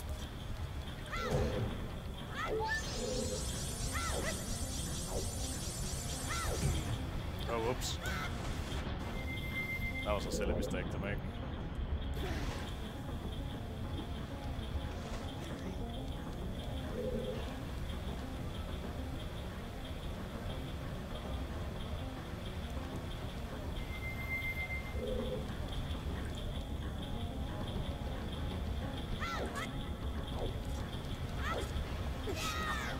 Whoa, that was close. And oh boy. Well, third time's the charm. And yeah, I wanna head over to that platform, and normally you're supposed to freeze the waterfall with ice arrows, but I can just hover to that platform instead. Okay, careful now.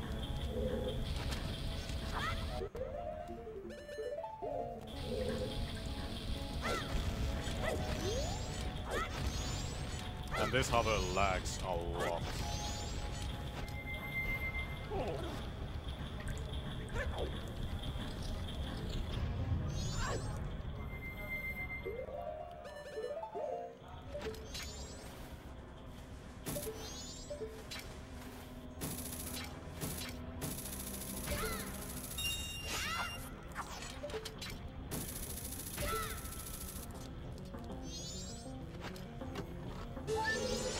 This is the last ferry. After this, we just need to head to the boss room and kill Georg. And to do that, I'm gonna do it the similar way as I went to the pre-boss room.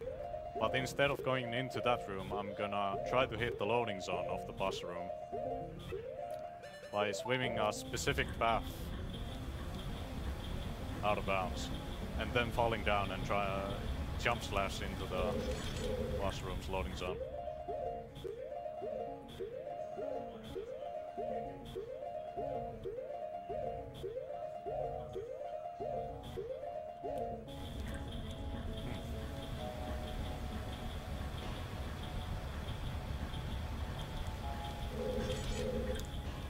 Sometimes if you have too wide of an angle, or all the times if you have too wide of an angle, you won't be able to do this clip. Oh, too bad. I sunk down too far.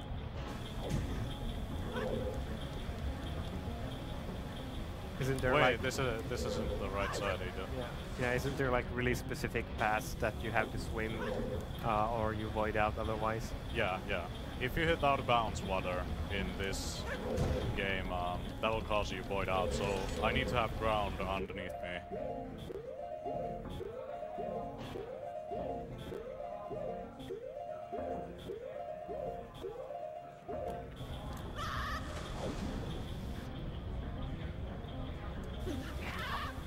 Okay, nice.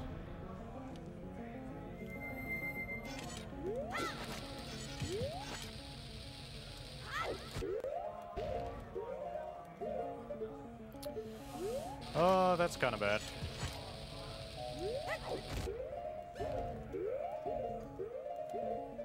Well, too bad. I tried to do a weird shot to hit Georg before the fight starts, so it would have activated the fight before I jumped down on this corridor, and it would have skipped this cutscene here. And also there's a strat that I would have wanted to do to kill Georg in 2 cycles. Do like a fast kill on Georg using the Great Fairy Sword, but unfortunately, since I don't have any explosives anymore, I cannot do it. That's okay, we're just gonna do the fight normally.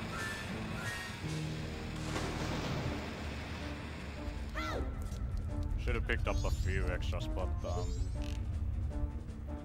didn't for some reason.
Okay, after that cutscene's done, we're gonna head off to deposit the last fairies that we have. Here I can do a neat little trick to grab this edge from swimming, so at the end of my dolphin dive there, if I press B, Link will kinda like shoot from the water and be in a state like where he can grab the ledge.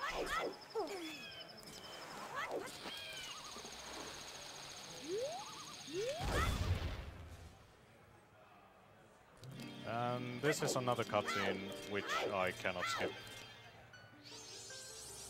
since this cutscene gives you the reward in the HUD animation when you get double defense on your screen.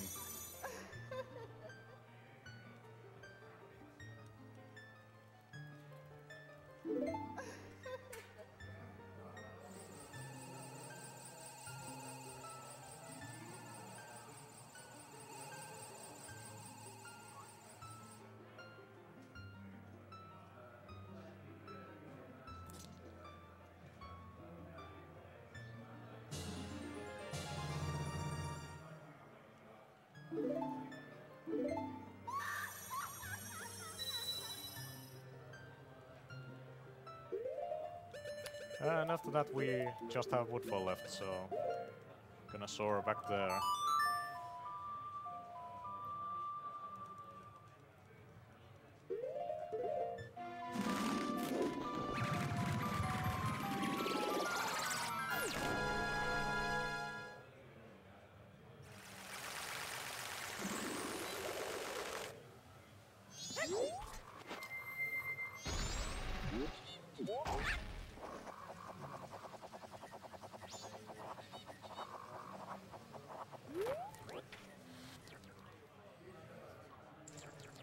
And here in this first room I'm gonna do another ledge clip to get out of bounds.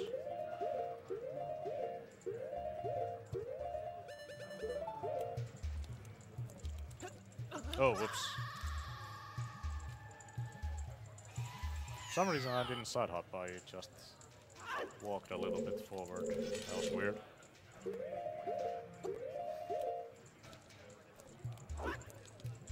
And here I'm gonna punch and then spam Ocarina, and that'll allow me to play the Ocarina while falling in this spot.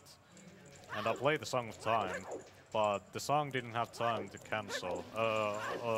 The song didn't have time to finish, so what that did was that it stored the Song of Time text box, and it's gonna pop up again the next time another text box pops up. So it's gonna come right after it. And that's gonna be really useful soon after I beat Odolva. And to get to Odolva, I'm gonna head off to this room here.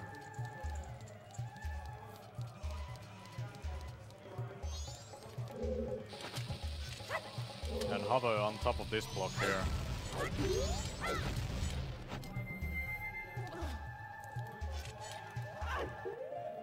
And do another ledge clip to get out of bounds here. And from here I can hover. Nice. From here I can hover to out of bounds and touch the bus doors loading zone. But unfortunately I have to do that again since I did the first hover a bit too early.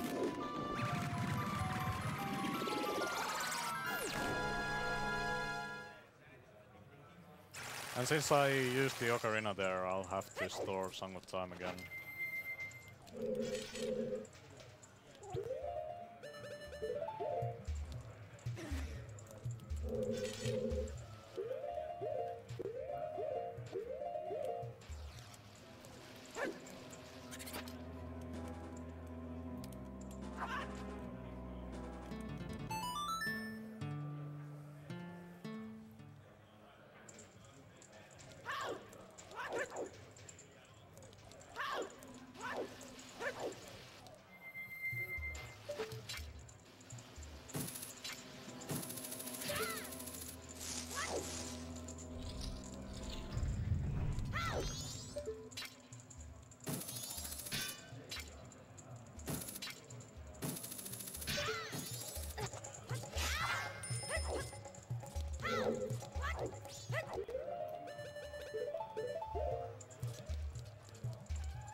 Okay, let's try that again.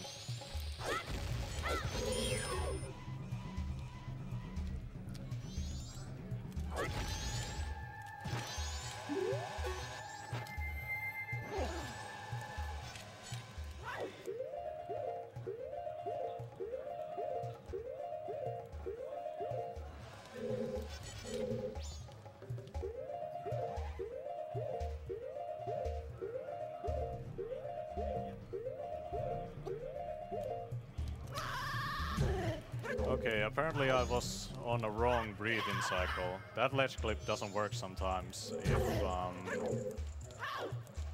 Link's breathing cycle isn't right. Since he like goes up and down while he's grabbing the ledge.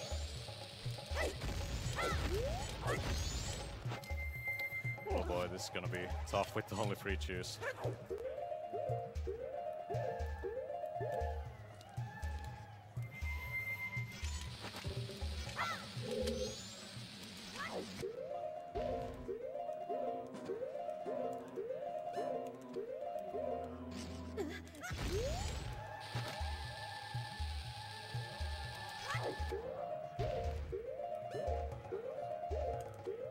Gonna buffer these just to be safe.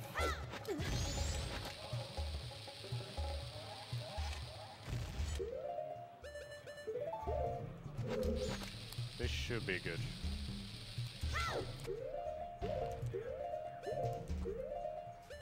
Hopefully.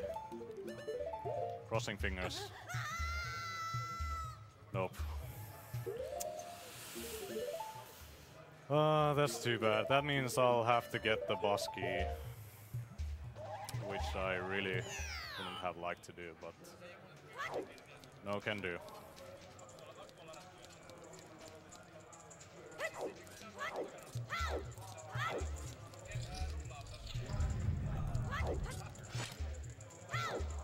What exactly was there RNG involved? In that last trick? Yeah. No, not at all. All execution. Okay. So What exactly did happen or didn't happen? I missed the boss doors loading zone, so probably I didn't hover far back enough. Okay. Or I was too high, so I missed the loading zone from on top. I'm not exactly sure.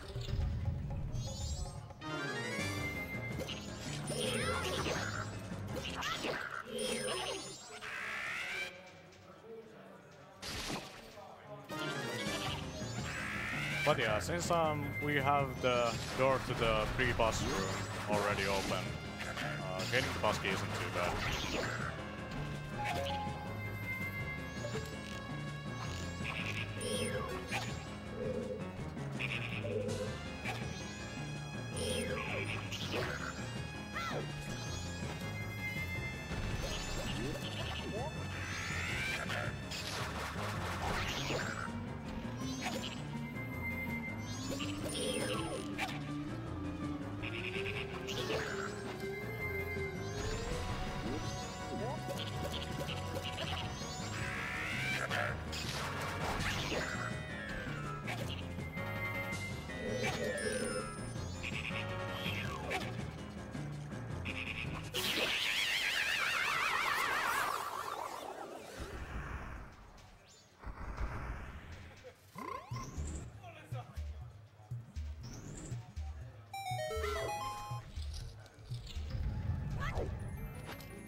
And here you can see the stored Song of Time that activated as soon as I got the boss key text box there.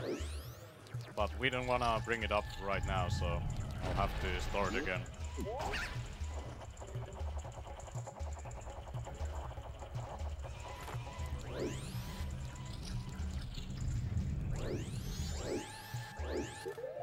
And another good spot to get out of bounds quickly is here. So gonna clip out of bounds with a jump slash, and then punch and mash the ocarina to die with the ocarina out of bounds and void out.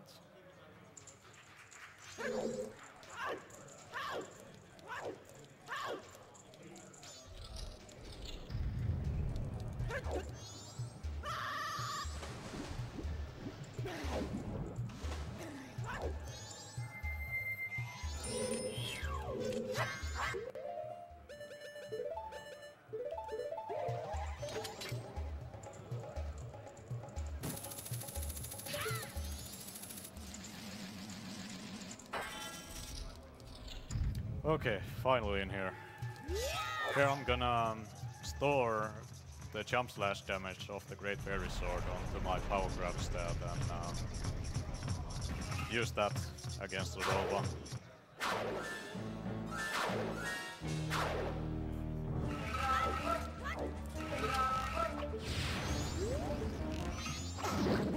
And here I'm gonna use the title text from Moldova to bring up this text box before I finish him off. And that is important because if I would do it after this, it wouldn't be any use, because if you play some time here, the game will just say your notes got far but nothing happened. So I need to do it before. And that allows me to pick up the remains and save at the same time. And then when I reset my console, I'll have picked up the remains and skip the cutscene that way.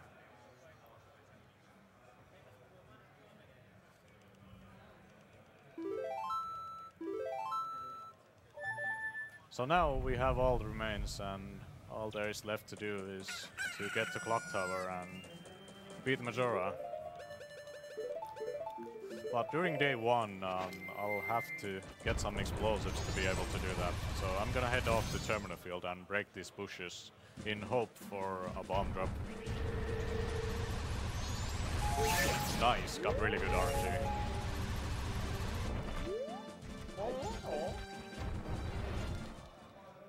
At least something good about this run. This hasn't gone too well, so I apologize for that. So what I can do here is I'll place a bomb there and hopefully get hit on the right frame as Goran mid-air.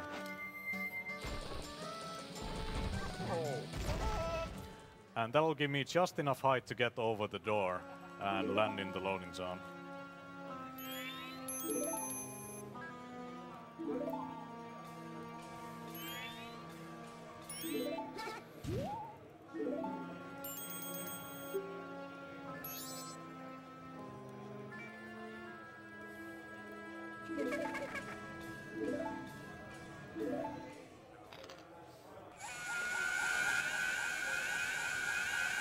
Glad my estimate was so generous, because this is getting pretty close.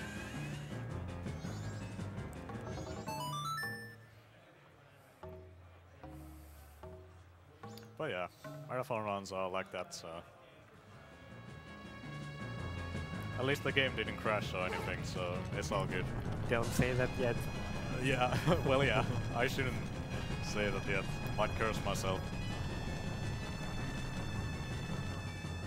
Since the Wii Virtual Console is emulated, it can randomly crash upon loads, or... I think it can crash almost anywhere. Yeah. Yeah.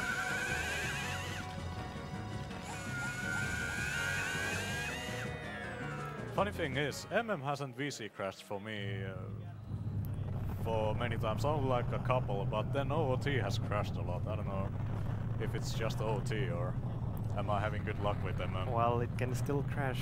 Yeah.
Link's neck is pretty stretchy in this cutscene.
Okay, so in the boom, we're just gonna talk to Majora and enter the fight immediately.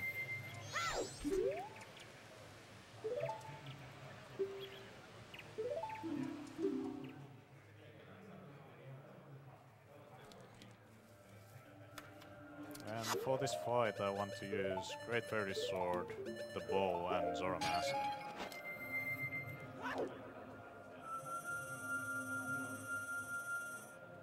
Light arrows would actually be good for this fight, but since I duped over them, when I duplicated the Zora egg, since I equipped the bottle over my light arrow slot, when I dumped the egg, it updated the light arrow slot with an empty bottle, so I cannot use it. But the regular bow works as well. So for the first phase, I'm gonna use the Zora Pins to bring the mask down.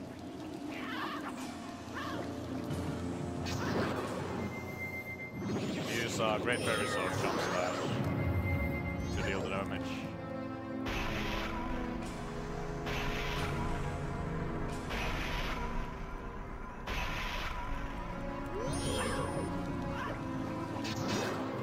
And again for the second phase.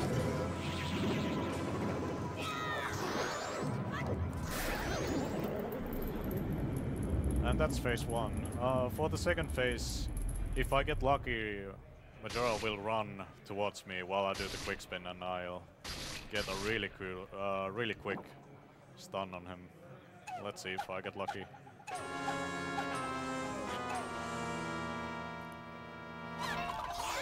Ah, too bad. Now I'll just have to pray that, oh nice, that he gets hit by my arrows. Incarnation can dodge them really well. He got away from me, unfortunately.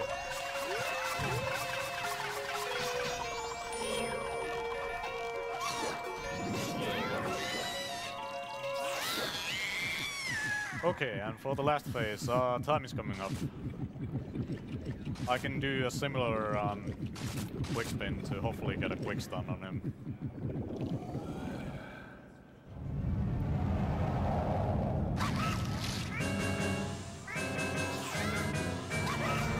Ah, too bad.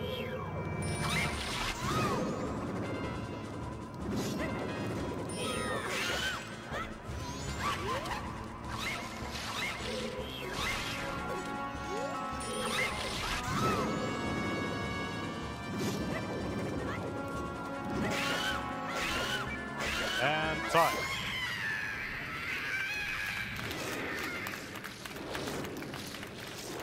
Five seconds over the estimate, oh no. Ruined. But yeah, that was Majora's Mask All Fairy Rewards. Hope you enjoyed it. Even though this run wasn't as good as it could have been. And thanks Ash for commentating for the with run. me. Yeah, thanks Ash you for having me here. And next up, I believe we have Paddy who's gonna teach us how to run some Max Payne. So stay tuned for that.